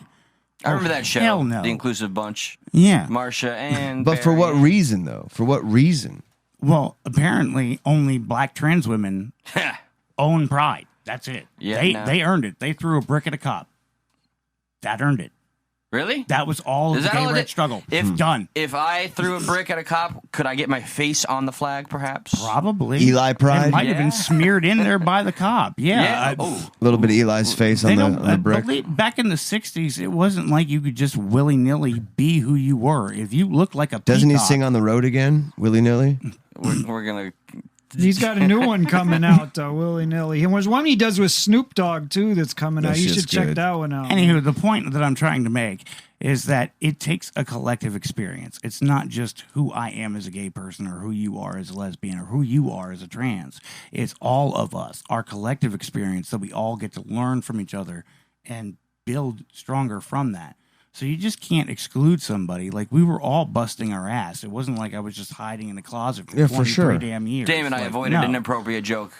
Getting ass busted. Ah, shit! I'm But, sorry. I'm but sorry. that's what Hey, I don't son get. of a- Oh, he didn't I know avoid you that. can take it, That's okay? what I don't get to, like Wait. with the not include people, because there's no white on the flag. But aren't there white gay people? So wouldn't Yeah. you put them in there? That's what I'm Stop. saying. All the extraneous stuff is irrelevant. Like, I get that everybody, I shouldn't everybody say it. wants I'm their gonna say own. something I probably shouldn't say.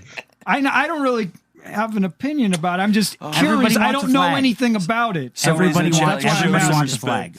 Fucking get out of here. So one of why we're going to bring this up too is because somebody posted this invoice of the people, and he was afraid to post this on his own page in the public square, so to speak. You know, so he comes said to the he'd lose 50 friends if he did. yeah, the privacy of voice of the people. It says, "I hate the new pride flag. The new left diamond is the dumbest shit I've ever seen. Without black people, we'd have no pride fest." That's a quote. So acknowledge that, but adding to a flag that showcases alt sexuality ruins the message that flag was to give. Correct. Now I look at it and think, be proud of your sexuality, whether it's gay, bisexual, asexual, fluid, or black.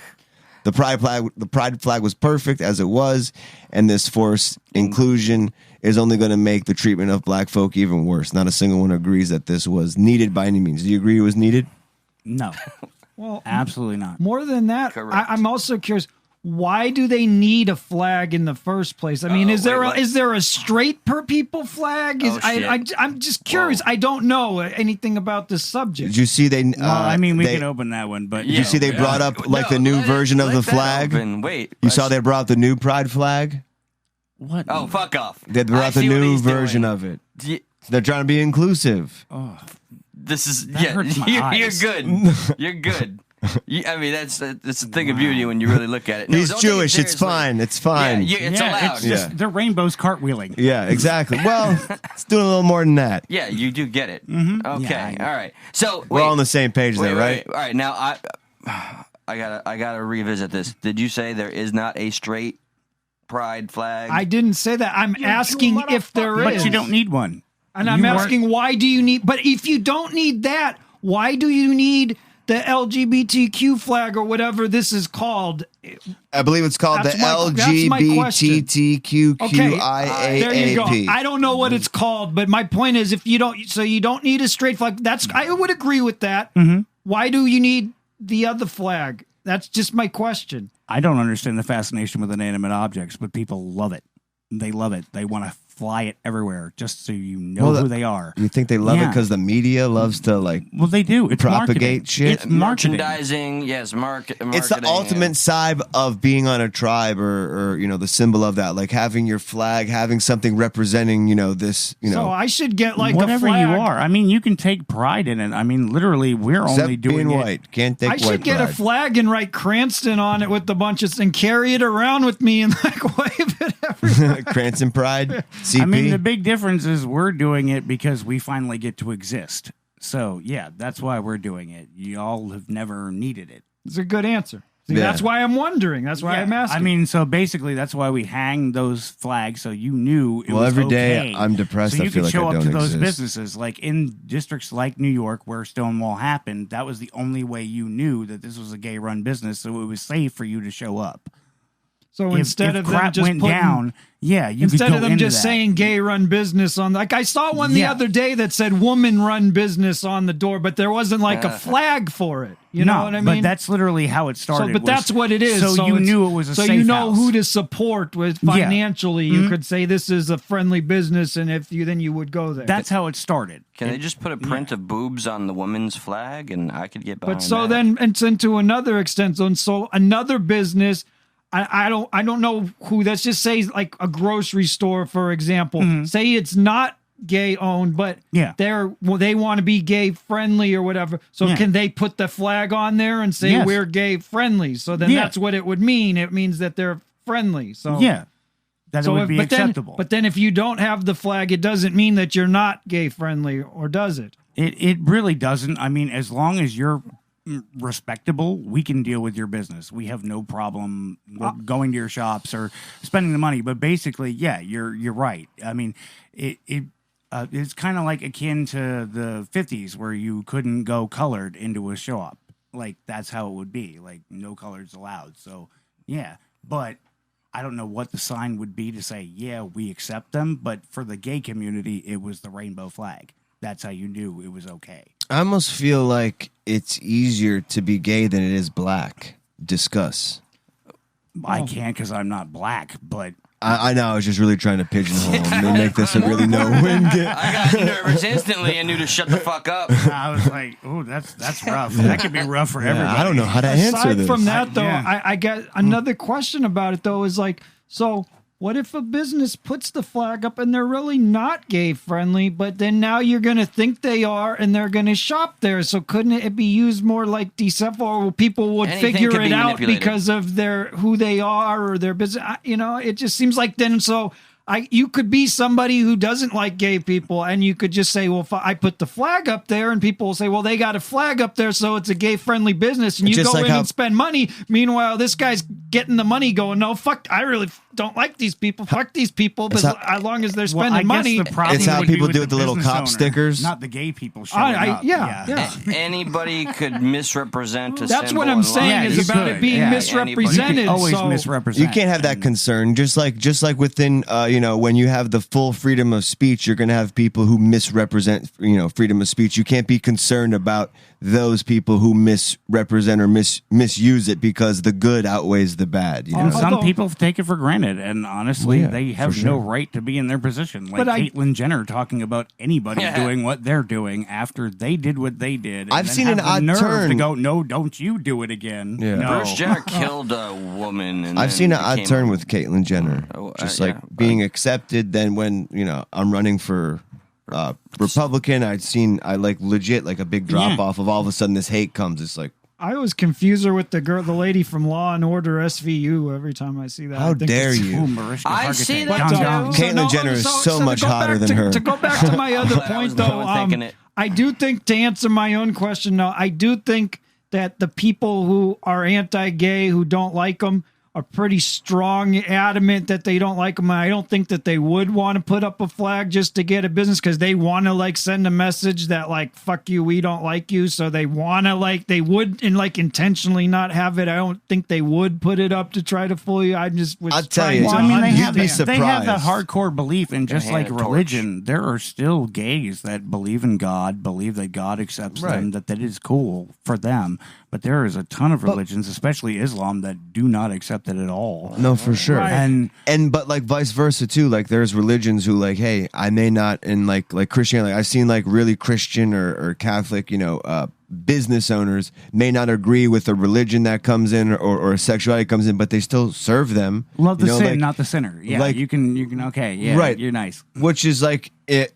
More how people should be, like maybe not with like that nefarious, I think you're lesser than, but the idea that you still respect somebody with who they are. At the end of the day, you can go home and do what you want as long as you're not hurting or preventing any type of succession from you doing what you want to do. Yeah, that's basically how we kind of feel. Like, you do your own thing, we're going to do our own thing. We're not going to step on your toes. Right, but in those moments, we're doing our own things together, though. Like, because we have to be a community. We're having a society. Right. Coexistence. Right. You have to have that. That's very important. Cohabitate. It's not so important to identify as what brings you apart, right? Or Eli? just to stay in that label. Unifiers that we are always looking for because the 1%'s laughing all the way to the bank while we're busy infighting.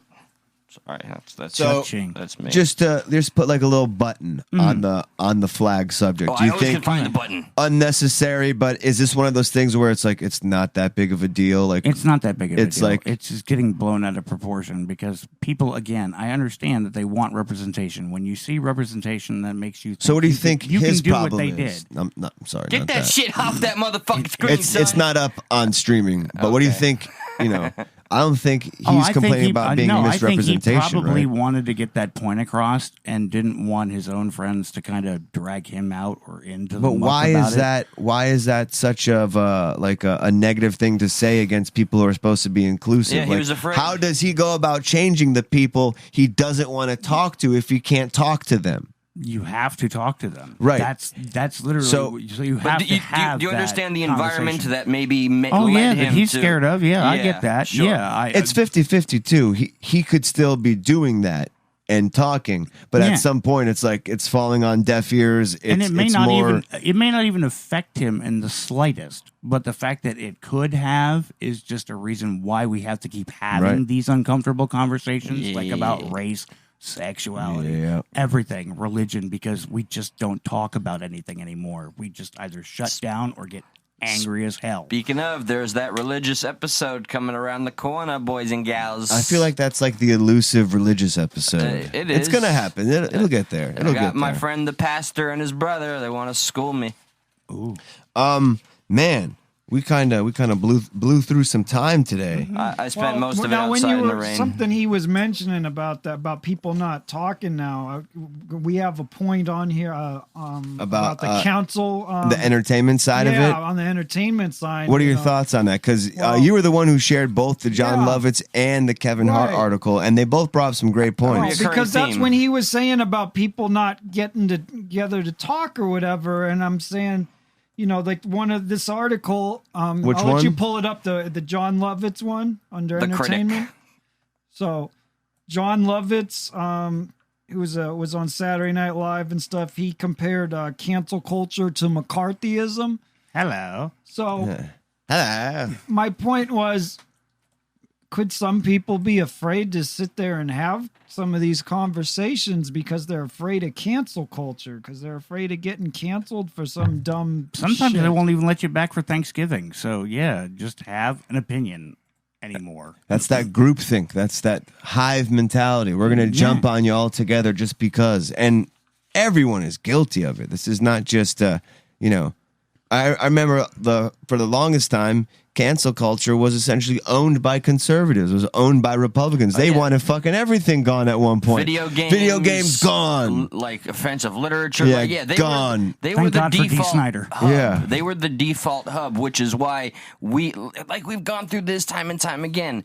All of a sudden, when we see it on the left-hand side, which is the side that I used to feel represented by, I call it out because I want to see my side held super accountable. I know why I don't like my enemy. I don't call them enemy anymore, but I know why I'm not on that side.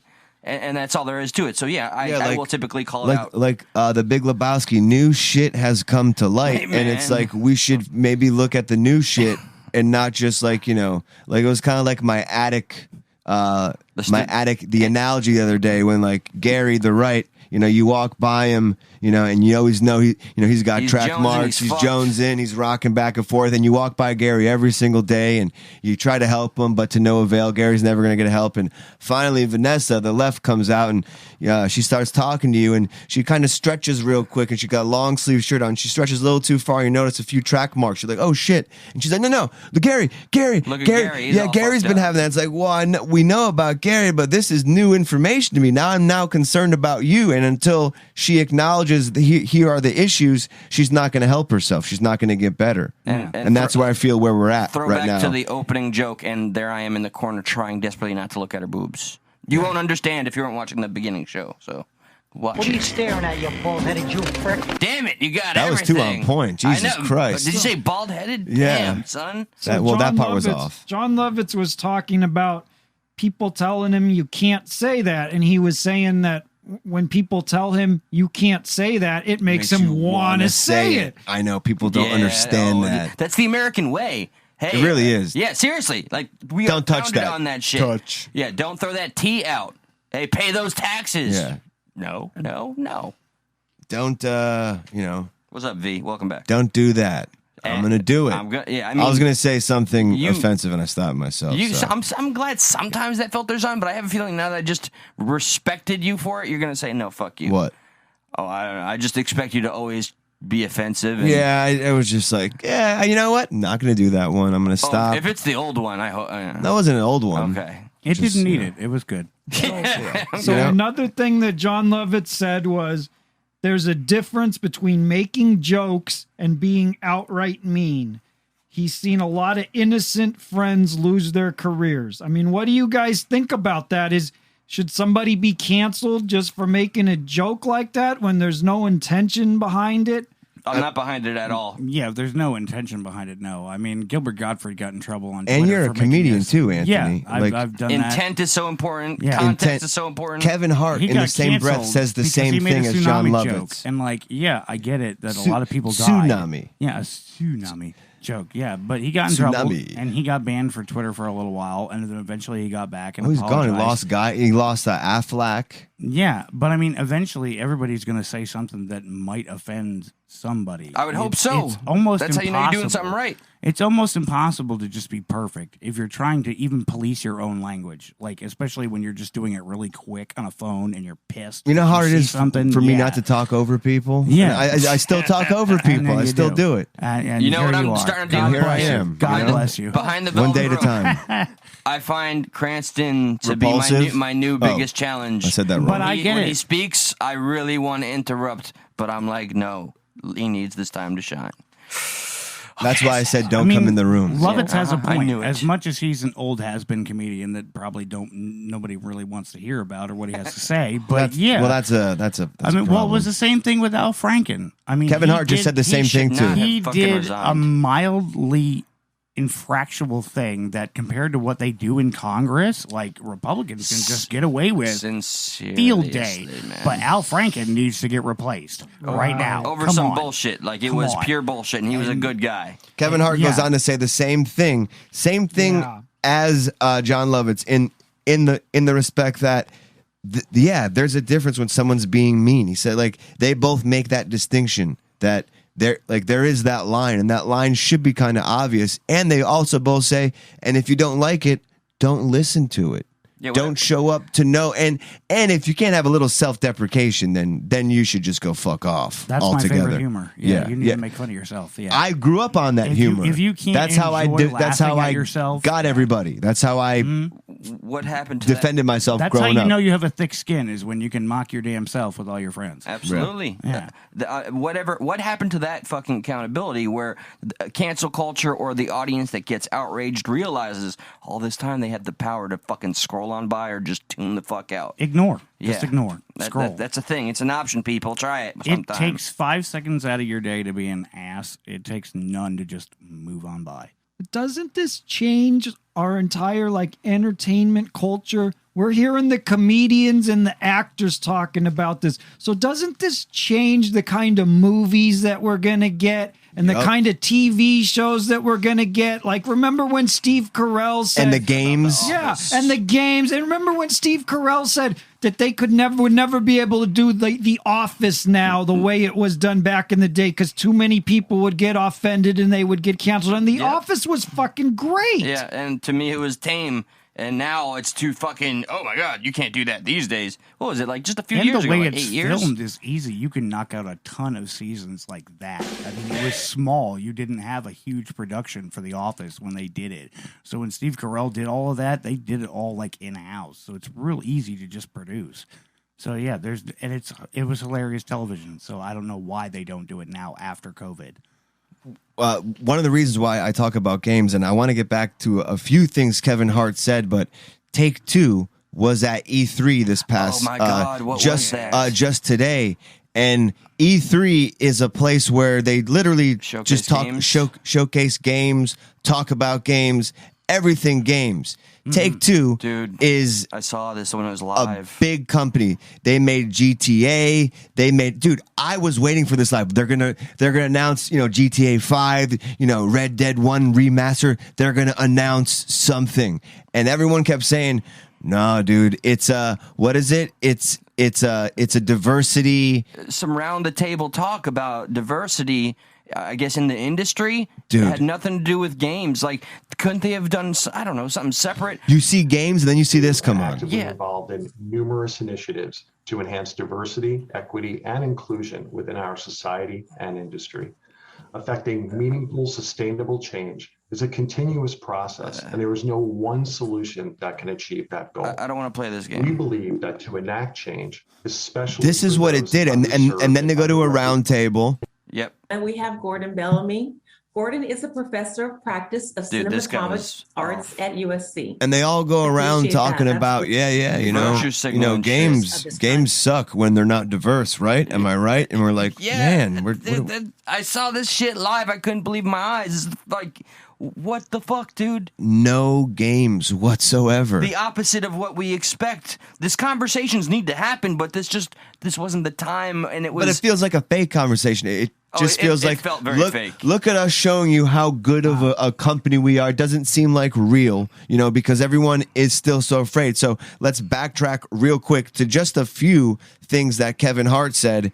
And one of the ones that says, I understand. When did we get to a point where life was supposed to be so perfect? Where people were supposed to operate perfectly all the time? I don't understand. I don't expect perfection from my kids. I don't expect it from my wife, friends, employees, because last I checked, the only way you grow up from fucking up.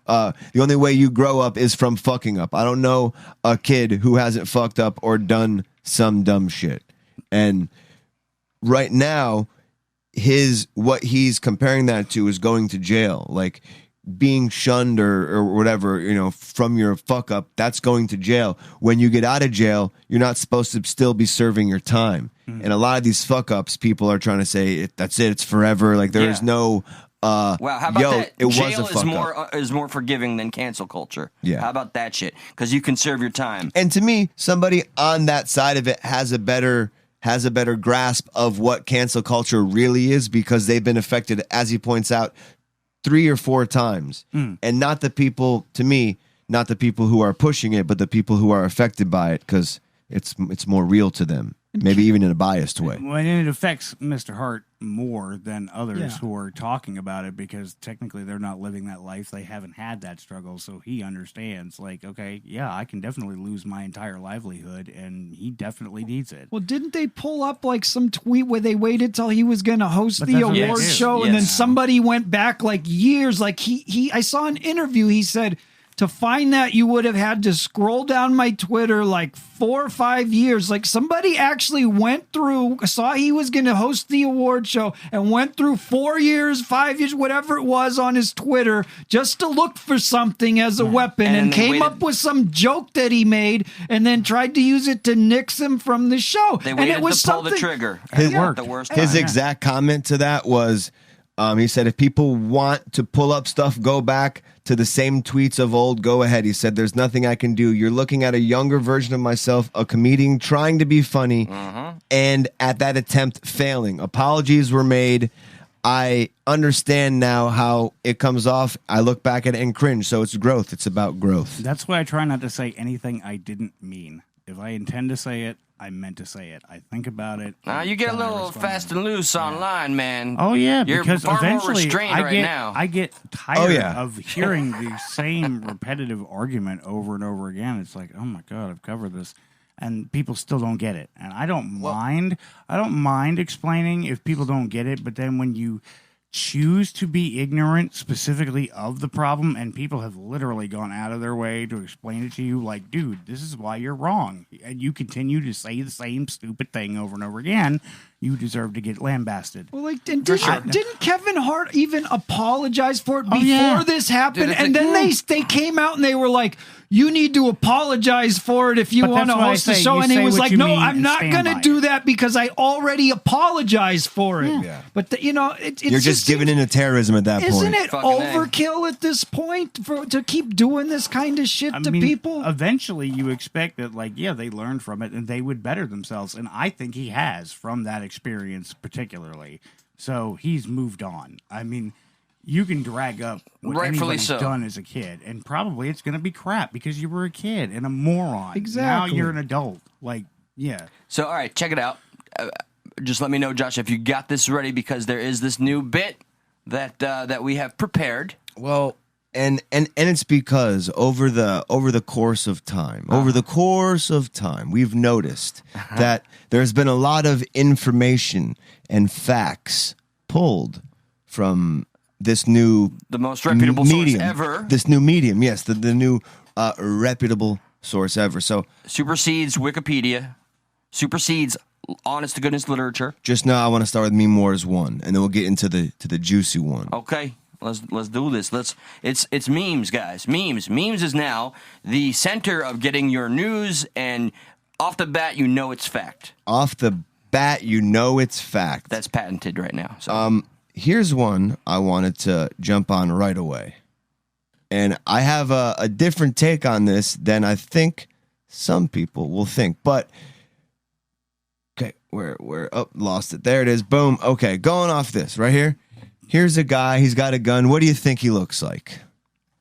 LGBTQ supporter? Definitely. Yeah. Definitely. Yeah. No, it's not. It's LGBTQ. He certainly hasn't missed a meal. No, yeah, he's definitely a well-fed husky boy. He's ready to go. So it says, I will not live in fear. Sorry, your voice is on echo. They've been trying to fucking say this for fucking ever. Sorry, guys. Only my voice is? Just your voice, yeah. And it feels like, Bert said, it feels like I'm on a weird trip right now. Okay, how about, I think it's fixed. It should be fixed now. Well, I mean, some of those things are scary if left unchecked. Ask if it's fixed now. I think it's fixed. Duck says all of the stuck mics are whacking out, but now it's Anthony's. Gone. Now it's gone because oh my God, it's always, I told you it wouldn't be stuck without some type of technical difficulty. But ask him, is it gone now? Is it gone, guys? And apparently that was going on for a long time. I'm glad nobody checked it. Fantastic. It was just room noise from the other camera. Should be gone now. I'd just like it's fixed now. Yes, of course it is. Of course it is. I can't wait to rewatch. All right. So, I can. This is going to be awesome. Let's fixate. All right. So this is definitely an ally of the LGBTQ movement. Mm-hmm. So it goes on to say, I will not live in fear. But it then goes on to things he still fears? Yes. So would you like to go over some, Eli? I'd love to. Black people, brown people, immigrants, Democrats, women, mail-in voting, Jews, hey, journalists, Antifa, museums, Black Lives Matter, gay marriage, environmentalists, mandatory vaccines. What does that say? Vegans. I thought it said vaginas. I hate vegans too, though. I kind of do too. Equality, black presidents, progressive, cancel culture, black helicopters. Whoa. Scientists, professors, books, George Soros, Michael Bloomberg, Bill Gates, windmill cancer, Sharia law. Well, nobody likes Sharia law. Sanctuary cities and foreign food. That's a bold-faced lie right there. I got to call one of those out. Black Helicopters. They made Black Hawk Down. That was a great movie. Yeah, they love that. I don't No, think yeah, he fears that. that's a good movie. That is a good movie. What, there's a movie called Black Helicopters? Yeah, Black Helicopter Down, right? Black Hawk Down. Oh, I thought it. Fuck you, and you were right, but fuck you, you're cool. So I had a different take on this. So maybe you have people on the left thinking like, see, this is exactly what someone like that thinks. I could see that. But when I saw this, my thought was, how do we not know too, or how do we not just kind of, it doesn't cross our mind that this could be made from the right to essentially inflate people on the right saying, look at how the left thinks of you. Look at how the left I mean, come on. Do you think this guy is really afraid of black people? I know he's afraid of Okay, wait. That was probably a wrong question to ask. Let me try the next one. Do you think this guy is really afraid of brown? Okay, hang on. Let me go down a few more. Do you think he's really afraid of... Definitely not afraid of Jews. Museums. How about that one? Do you think he's really afraid of museums? Personally, I think he has a museum phobia that might be happening He's here. standing in front of a museum. That's why he's got the gun, right? He won't go inside. He wants to shoot at the museum. He's so He's afraid. getting ready to I can practically attack see the the museum. fear collectively of all these things. He just doesn't like the represented. echo. He just doesn't like the No, echo. It's too echoey in Fucking there. echoes. Yeah. I hate echoes. Yeah, me too. And echo chambers. I used to have Echo the Dolphin on a Sega That's a great Genesis. game, bro. That is pretty cool. Yeah. Did it use echolocation? Yeah, it did, actually. I think it did. Yeah. That's a bat. That's a bat. Terrible joke. You're fired. Yeah. Okay. I'm gonna leave. All right. But you kind of see my point here, like. Oh yeah, it's clickbait just to drag you. Our in. usual is playing into You see it. something so infuriating, and when And- you see it, you're like, I can't even believe I just witnessed that. And I Like, wouldn't it was be- that dumb. I have to, yeah. And Right, but do you see this as being made from? I see this like as soon as I saw this, to me it was like this is made from somebody on the right to inflame the right, to say look how dumb the left thinks you are, or like look how much they brought, like, or it makes somebody on the right think, look, like this is how the left thinks. Well, I could see that because they've made a list, so the left loves that, especially when you have everything just categorized. And so yeah, they just click it and share it. Like Right.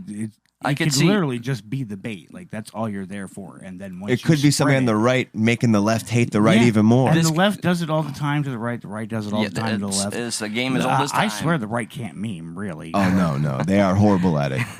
I don't know about Thank what God I Alex think is in about here. who made it, but I do think that whoever made it, the pure purpose of it was to get people to fight. Like somebody Yeah. will post that, and whatever side you're on, people will comment on, and it'll start a fight. And It's the just whole being point of it antagonist. is to divide. Yeah.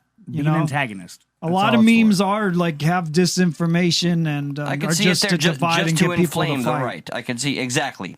We said the same fucking This thing. I didn't even know was a thing until They I could saw have it both on- got together Oh, and made boy. it together. Even, Well, you know? We have Meme Wars Part 2. This was posted in the lovely voice of the people. It says the only way this would be true if it was the Democrats being accused, since it's the other way around. It's definitely fake news.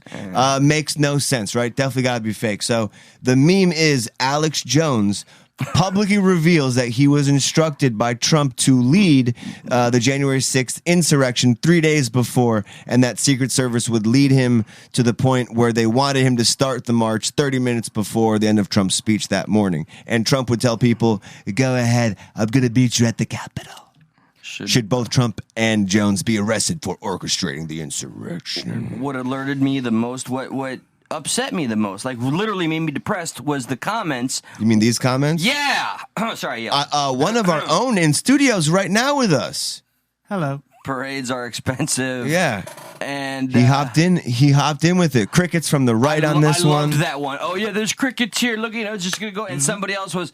Oh no, I'm not gonna read that. Crickets, shit. and this post will fade away in a day or so. As soon as I saw this, I was like, I'm saving this for the show. This is not fading away. I even saw a meme after it that had Alex Jones, like he was being electrocuted and protecting the frogs because the gay lightning rainbows were going to destroy them all. No, I know. Alex Jones, bad man. I get it. Definitely does bad stuff. Do you think? Did you look into this before Did you? you see the last comment, man? Like, are we not reading that either? What? It's because a certain host doesn't want their narrative ruined. Yeah, I mean, I can't look at it because every time I see the honestly, grammatical I don't get errors, it. I'm just so frustrated. It's THEIR, man. Sorry, man. It all seems like a drunken fever dream of somebody on the left who was writing a novel. Yeah, I know, but the problem is people also on the left, just as we were talking about on the right, get their news from memes. And without even doing a touch of research. Well, that's lazy. They jump. Well, yeah, I'm showing you lazy people right here. That we love and unfortunately for you, you've interacted with the lazy people. Yeah. You didn't call the lazy people out. You were almost more like siding with the lazy people. Were you siding with the lazy people? It looks like a little bit. You're like, hey, parades are expensive. Little funny joke because it's a funny meme. I get it. Yeah, because it. Did you believe it? It doesn't make sense. Did you believe it? The entire entire narrative doesn't make sense. It just, what's the narrative? Chewbacca is a Wookiee, but Chewbacca lives on Endor. This does not make sense. Some random crazy guy said this other random crazy guy was going to do the thing that he did, and he already did. Okay, yeah, we get that. Do I believe any of them are coincided? No. I really don't believe that Alex Jones was sitting around going, okay, Trump's going to fuck around on the 6th. Now I'm going to go to town. In the chat right now, it's being heavily suggested that nobody believed it. Nobody. People believed it. Well, isn't there a video where Alex Jones actually admits it? I'm not saying it's true. I think Alex Jones is full of shit. Well, but all are. There is as at the very least. There's two videos. At the very There's two videos that are going to kind of contradict one another. So it's really hard for this meme to even come out and make such a bold prediction because there's never a word that said this was led by Trump. Trump told me to do this. He does, however, say this, and you could stretch to what you want. But this is where all these are, again, from Twitter, out comes all these, videos. And I guess there's never any research done in where does you this agree? Go to the right of cancel. No, you just said get started. What the fudge cookies? No, it's good. Okay, so let's go back here real quick. Look at the what does he say right here in the tweet? Can someone read that? Can you see that? Read it if you Alex Jones paid $500,000 to organize the erection on January 6th, and he admits to getting his marching orders from Donald Trump. Okay, right. Just stop it right there. Literally in the video, like if you were just being lazy and didn't watch the fucking video the guy shared, you'd be like, "Oh, yep, he definitely got it from Donald Trump." He did it. Yeah. You could. There's big plausible deniability with what he says. Then the White House told me 3 days before, we're going to have you lead the march. The Secret Service, before Trump finishes 30 minutes before, so we'll lead you to a point, take you out of the front row, and lead you to the place where they want you to start the march, and Trump will tell people, go, and I'm going to meet you at the Capitol. Then the White House told me 3 days. So it keeps repeating. I never saw this. The White House. White House. So he's talking to the White House. I mean, not like he's not talking to Donald the actual Trump. House is what I'm saying. Yeah, like he's a nut job. He's like it's like talking to the allegedly, like talking to. There were two. To me, as far as I understand what happened that day, there's two different marches going on. And people who were there with the nefarious angle also were, just as the BLM riots. It's mostly peaceful. It was mostly peaceful there. It was only a select few who came to then cause a big ruckus because not long after that, there's another, maybe an hour or two into it, Alex Jones allegedly realized what's going on, and here's another angle, or here's another part to this day. Okay. This is just news to me, so interesting. Cannot have the confrontation with the police. They're going to make that the story. They're going to make that the story. To the other side, where we have a stage where we can speak and occupy peacefully. Tell everybody behind you, march to the other side. Where he was marching, that group he was marching with, he said, we're not going to go where all this violence is. We're not going to fall for that because they're going to make that the story. We're going to go march to the other side where we can occupy peacefully. Pretty prophetic on his part. I mean, there was bad things that happened there, but, Yes. Sorry, I know I don't play the good part of the leftists here. I'm glad that it scared the government a little bit, and I know there's people that hate me for this. He's just really excited and he has no idea what's going on there, Alex Jones. It looks like he talked himself into the situation, and then when you talked way too much and you were really underqualified for where you're at, Yeah. and you just run it out. You could frame it like that. Yeah. You could call it damage control if that's what you're saying. Yeah, maybe. You know, sure. I could say that. I give him the benefit of the doubt. But like it is funny how like you look at Google, like you look at insurrection damages, you know, like from Google, and it starts off at 30 million, and over like now it's at 1.5 million, and we don't talk about it anymore just because it would start out, and then it's the opposite way with the BLM riots. Now it's between $1 and $2 billion. They stop counting. We don't count anymore. But they were all peaceful. That's what I heard. Mostly peaceful. Yeah, peaceful. right. You know, but hey, you know, The most dangerous day in the history. You know, yeah, seriously. $1.5 million insurrection. I mean, we write off everything now. I guess my biggest point with all this is there's so much. If you want to find something to prove your narrative, you can. If I want to find something to prove my narrative, I can. And it's like, how do you then without an ego or being cocky who is true? It's like turning into the is there a God or isn't there? You just got to have faith. I got an answer. Well, I hope my son. It really comes down to the specifics of what is said. Because I mean, honestly, when it comes from Alex Jones, I really don't believe what's coming. Okay, out of so his if it comes down to the specifics of what it said, Occupy Democrats made a meme that said Alex Jones was instructed by Donald Trump, which is inherently false. Which is horseshit. Right, Yeah. right. So there's no accountability with that. There, like people jumped in on that thread without even. That's gone.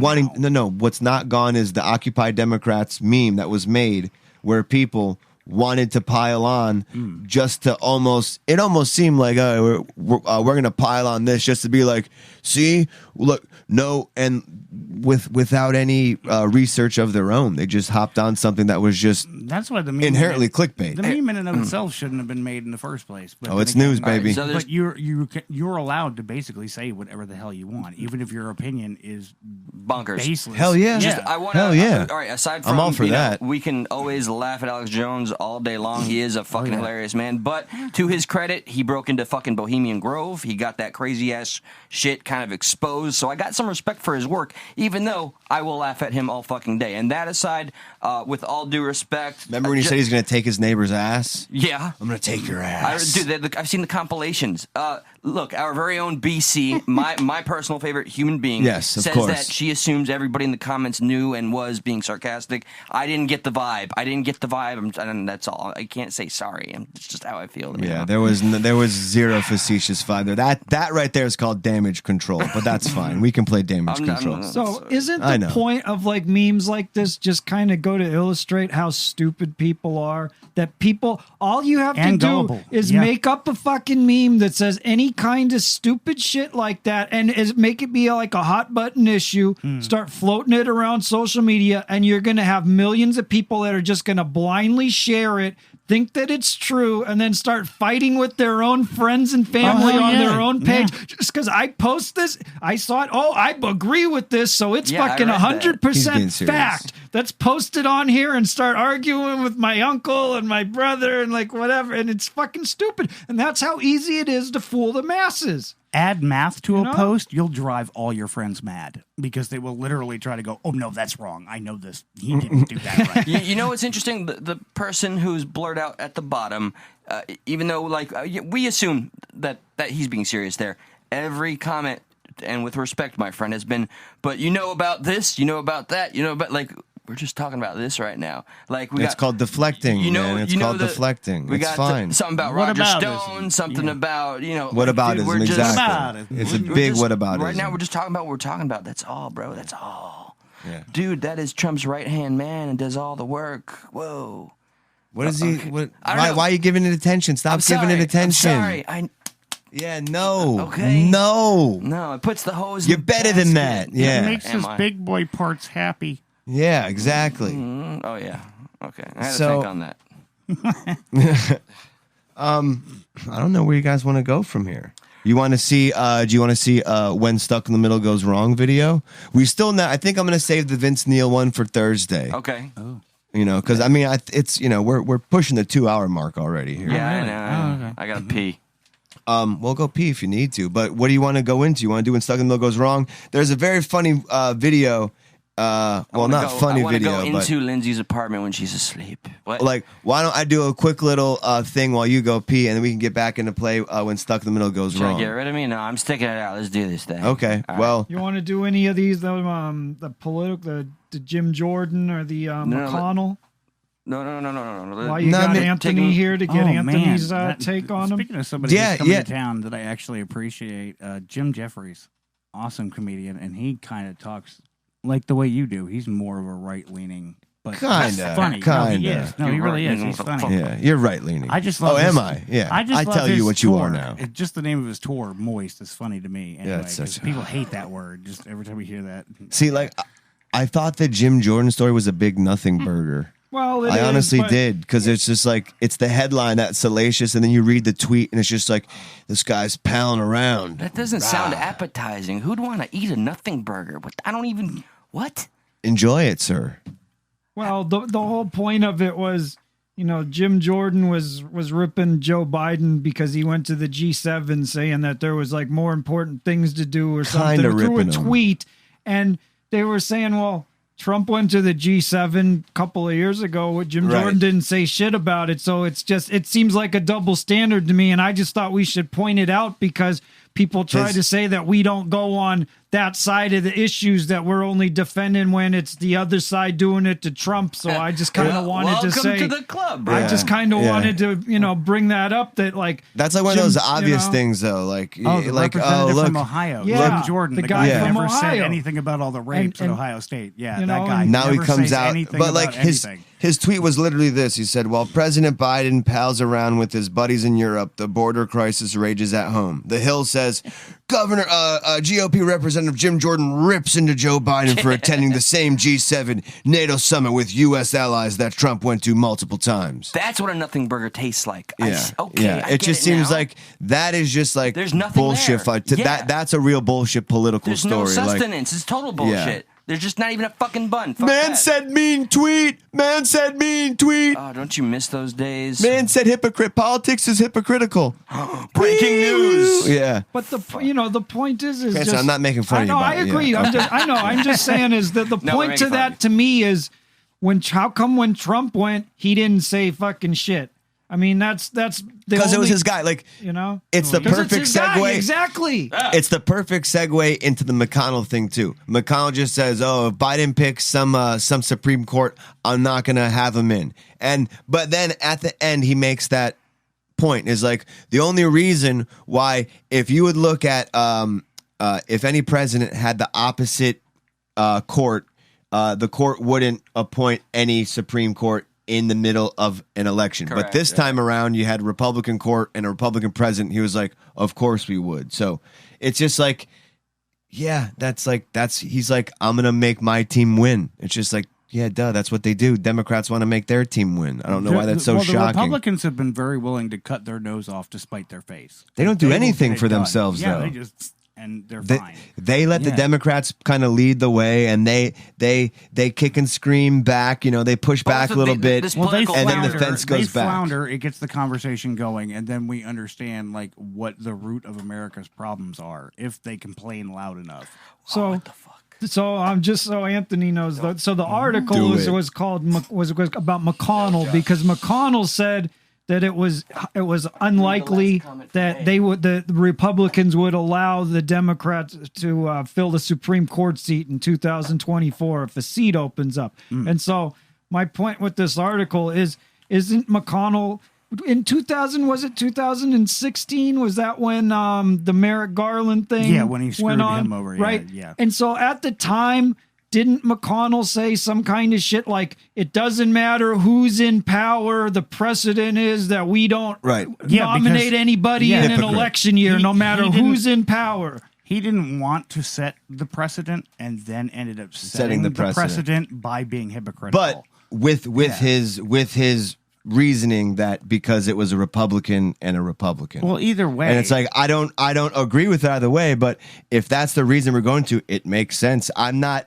okay with it, as somebody pointed out in the chat. I'm just not that upset with politics being hypocritical. Well, it's not like it is that there's more, much more. I other. can understand by the time standards that he gave, like, okay, maybe we shouldn't rush to do some kind of an idea, and I get that. Don't rush in a Supreme Court. Don't rush a Supreme Court justice. Josh, like, this would be bad if we just force this person. It's through. lagging. His is lagging. But then you end up with Amy Coney Barrett, who like almost has no experience. You end up with numerous other people who have serious issues. Kavanaugh, for one, his anger issues alone, I don't think he can make a rash decision based on the fly. And that you need in the court. You don't need a bias going into a court. Right, but my point about that and then was stacking it even on the left. The left just wants to jury pack the court. Like, no, that's a waste too, because now you just have yes men who are just agreeing to shove through your agenda. You're not getting anything done. You're just doing something to spite the other side because you don't want them to win. Well, remember, what they're trying to win is us. We the people. You work for us. Not you, not your bank accounts. You work for us. So basically, you're just trying to screw the dice for your own side. I get it. Stack the deck. And then when you get caught, oh, Lord Almighty, I never did it. Yeah, you did. And I remember that, seeing videos of it in 2016, of like McConnell and Graham and all those guys going, it doesn't matter which party's in power. Whichever party's in power, it doesn't matter. We don't nominate during an election year. And then they did it, and with the one judge, then they did it again with Coney Barrett. It's but there's a double standard. But so now it's, now the precedent is different.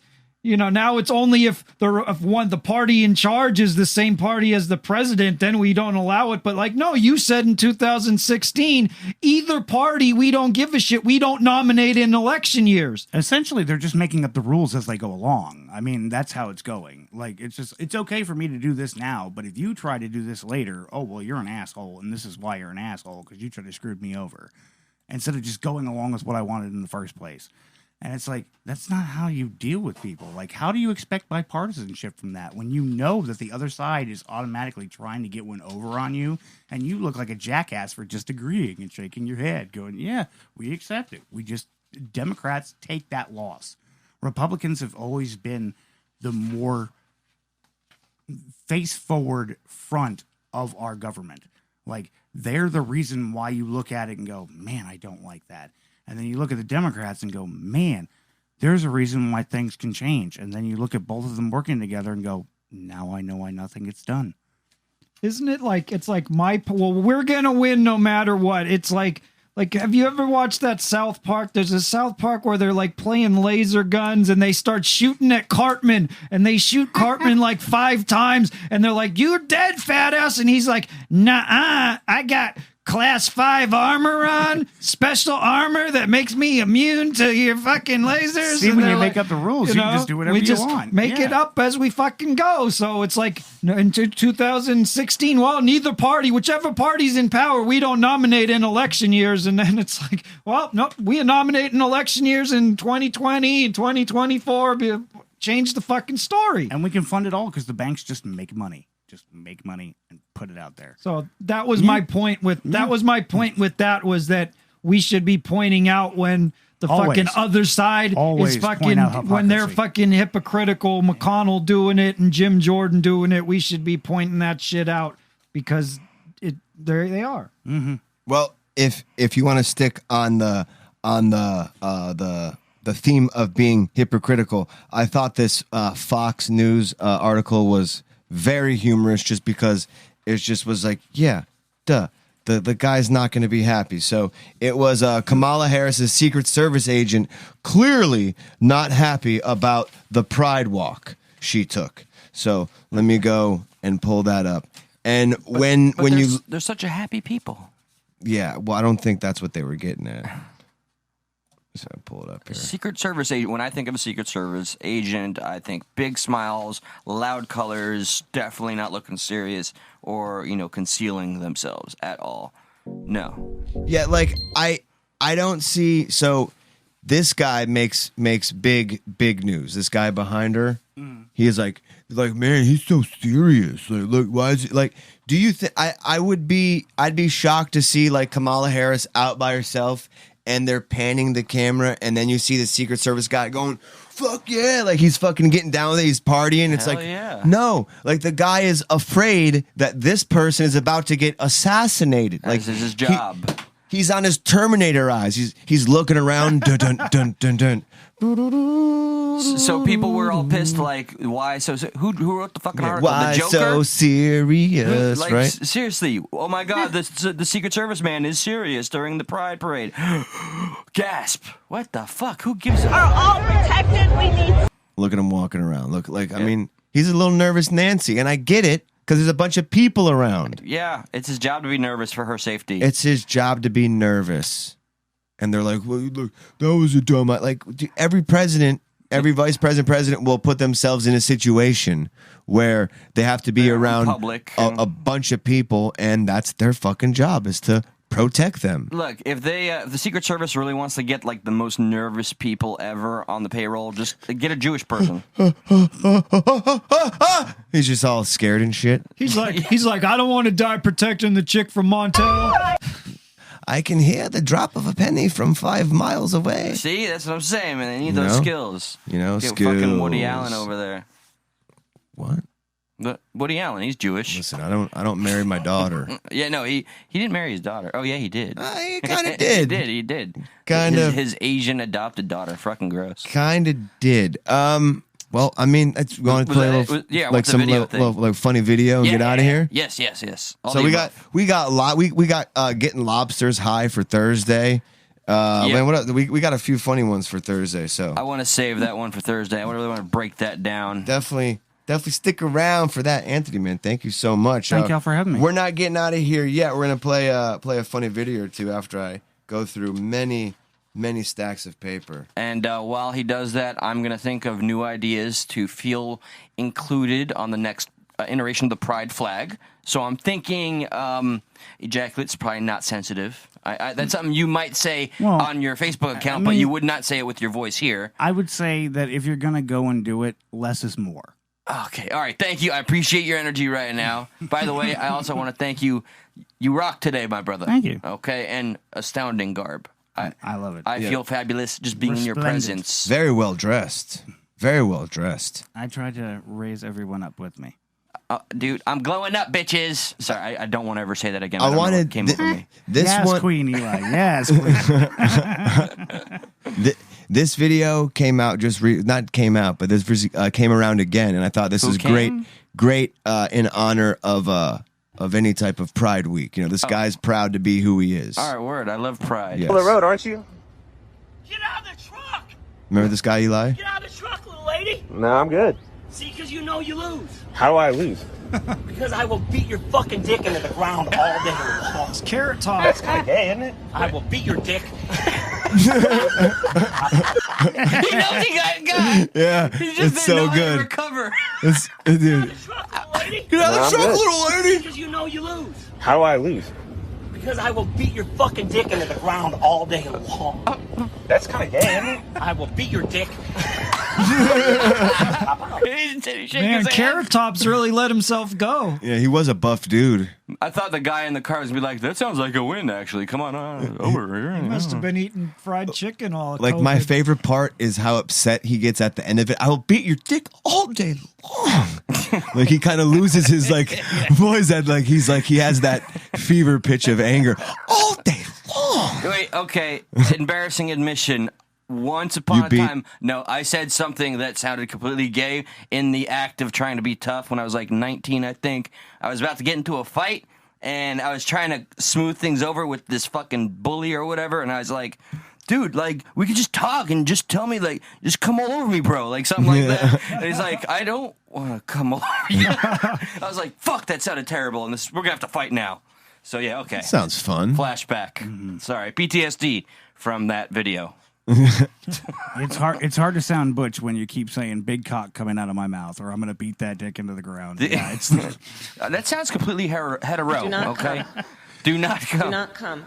That's what. All right, one more. I didn't really watch this whole thing, but I thought maybe we might be able to have fun with this. It's that I do not freebase cocaine video. It's like black and white. Is this from like the 40s or something? I just want to throw credit that this is the father of a good friend of mine named Matt. The guy in the video? Anderson, yeah. Matt, we call him Protein.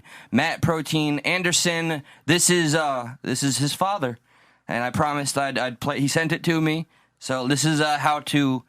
Yeah, this came up in a little party group chat, so he sent it to the group. This is Protein's father? Yeah, Matt Anderson, Protein's father. Dude, that's what's up. I didn't know. I got to send this video to him. He'll appreciate that I did this for him. You had me at Protein. Howdy. You may not be able to tell it now, but there was a time in my life when I was down so low, a mosquito wouldn't even bite me. I lost my job, my four-wheel drive. I even got thrown out of my trailer. Like my dog. All because of like my ATV. It's actually Bubba, it sounds like. Cocaine. He said, did he say I got so low, mosquito wouldn't even bite me? Yes, he did. That's pretty fucking low. I like that. Yeah. Look at that face. Oh, Matt, look at all the regret. That's all my life was basing. Nothing Bison. else. I was on that last lap with that checkered flag about to weigh me on into hell. But I got lucky. Unlike the suit. I got lucky. At the last minute, they waved a green flag, and we got off the waste tray. Mm-hmm. Got in a rehab program down there at Redstone Arsenal, down there in Alabama. And with them people helping me, well, that's They gave me meth to get on, and I kicked my crack. Now I got a meth problem. Is no longer a part of my life. And I can proudly say that today, I do not freebase cocaine. I just sniff it. He kind of sound like that. He sounds like he's freebasing right now, doesn't he? I think all he's right. doing a lot of this. I do not. He sounds like that guy from the movie The Water Boy. There's that guy who goes, "Homo, what are you making?" He's like, he likes to see homos naked. No, that's Joe Dirt. That's Joe Dirt. Oh, is that what it is? Yeah, but that guy is also in Waterboy. No. Yeah. I was just watching that the other day. It kind of looks like Danny McBride. Now I'll take a drink. That's what I thought. I still drink a little bit. I still get high on heroin. I just don't do freebase anymore. Still man. one of the boys. Yeah, I still party with the boys. Don't get me wrong. And that's how he looks when he parties with the boys. Yeah, that's as he's just about to knock off right there. Take a drink, but I do not freebase cocaine. Yeah, listen, I may get whacked out my mind on crystal meth. Okay, I may do 10 doobies a night, but I do not freebase anymore. He probably just needs spoons. Yeah. That's what he's missing. He's just out of spoons? Yeah. But, I'll take a drink, and I might even smoke a little reef. I like to smoke. I like to smoke. It relaxes me and everything. A couple of doobies, just to get you through the day and everything. Of course you get a little pill, get yourself through the day. I haven't seen this far into it. I don't do it. It's one of those guys who still does a lot of drugs, just not one drug anymore. I used to freebase. I don't freebase anymore. Yeah, I don't do it anymore. I quit yesterday. Yeah. I use the heroin to get me off the freebase, and I use the Xanax to keep me asleep. He's like, comes in, he's like, I quit drugs yesterday. You got any? Yeah. It's like the Mitch Hedberg joke. Like I used to do drugs. I still do, but I used to too. Yeah. He still does drugs, yeah. Smart. Yeah. Now I do some toot now. Don't get me. I still do tooting. Is this a joke video? I don't know. Toot. I still toot it. I still snort it a little bit. I ain't saying I'm done with it. I'm just done with that route. I want to call this man's son and ask him, is your dad for real, dude? Yeah. I thought he said something about Putin. I was wondering. I was like, how did he know Putin back then? Now I do some toot now. Freebase makes you I will prophetic. do some toot, Some tooting. If you party and everything, somebody comes up and give it to you, it's impolite not to take it there. So me and my girlfriend Sally, we party, man. I tell you, we do. See, this was actually my first video I watched in rehab, and why I failed so miserably. Because the guy was like, "You can still do everything else, just not the thing you came here for." That's all. That makes perfect sense. Yeah, and I love tooting. Yeah, I love. Don't get me wrong. I party. I tooted before the show. Yeah, I have fun, bro. I party. Don't get me wrong, man. Sally and I ain't get down. dumb. Yeah, come on, man. Party, so I will do some toot. We do, on a good weekend there. 3, 4, 5, 8 balls in a weekend of toots. It sounds like this is all court ordered. Please go ahead and tell us why you're here.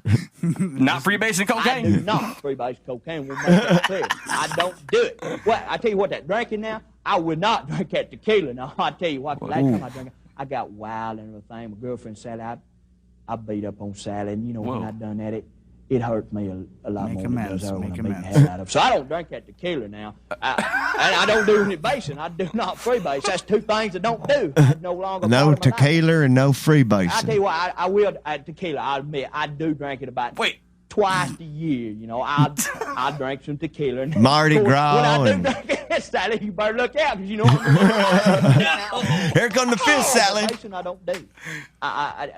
Is this satire? I don't know. That Dave Chappelle interview with Rick James is making a whole Cocaine's hell of a a hell of a drug.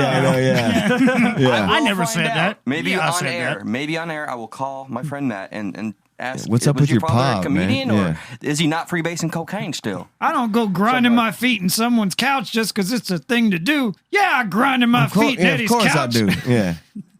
Coffee's bad for you. That caffeine mess. I read that so much. This is a I do joke. that speed to get back up again. He's Of course, you gotta joking. This is a get ready joke. the next day and going all day long, partying and everything. But as far as basing goes, I don't do that. I will not freebase cocaine. I don't touch it. Unless it's my birthday. Okay. We get it now. Unless it's my birthday, maybe then I'll touch it a little bit. Happy birthday And to then me. at the end of this video, they show he's like, at the end of the video, they show him he's like at the counter ordering at a Wendy's. She's like, "Sir, this is a Wendy's. I just need your order." He's like Bert said, it's a true American. He's probably a shop class teacher right He's now. a true American hero. Absolutely. God damn, So I happy. love him. We can all hope to be as happy as that man that definitely doesn't freebase cocaine unless it's his birthday. Unless and my he's got some birthday. tequila and I Sally's still toot. around. I still tootin'. Oh, I toot every day. I party, man. I like to party, man. Come on now. He was I ain't got actually no thumbs. I'm still tooting. he was actually a mayor in Two a town thumbs up. in Alabama back in the 70s. I heard. Hell yes. Anthony, thank you so much, sir, Thank you. for coming on. It was fun to have you here as the representative of a class of people who hates us. Yes. On the Stuck in the Middle page, so it's always appreciated. No. I love you all. And Well, not you. You're cool. maybe some of the people that ended up in one of your famous chats that ended up hating our show. I want to thank them for hating our show. Well, maybe Yeah. more of them are willing to now step up and then have the conversation. Like I said, we sure- need to have these conversations. People are not having them. I really hope that turns out to be the Discourse. case instead of like trolling or whatever it is, or like I don't hey, understand you're- that either. Or hey, you're a racist. yeah. Conversation I'm down for, and tootin'. That's their own thing. Like I Rootin' said, tootin'. I do my thing. Y'all do yours. We respect each other. You goddamn right. All right, so And close until lunch. then, we will see you Yeah. mofos on the Thursday. on a Thirsty Thursday. Right? All that good stuff? Goddamn right. I ain't Fucking gonna say otherwise. F&A. Tootin'. Love you. See you later. Thanks, Anthony. Lindsay, I'm coming for you. Peace.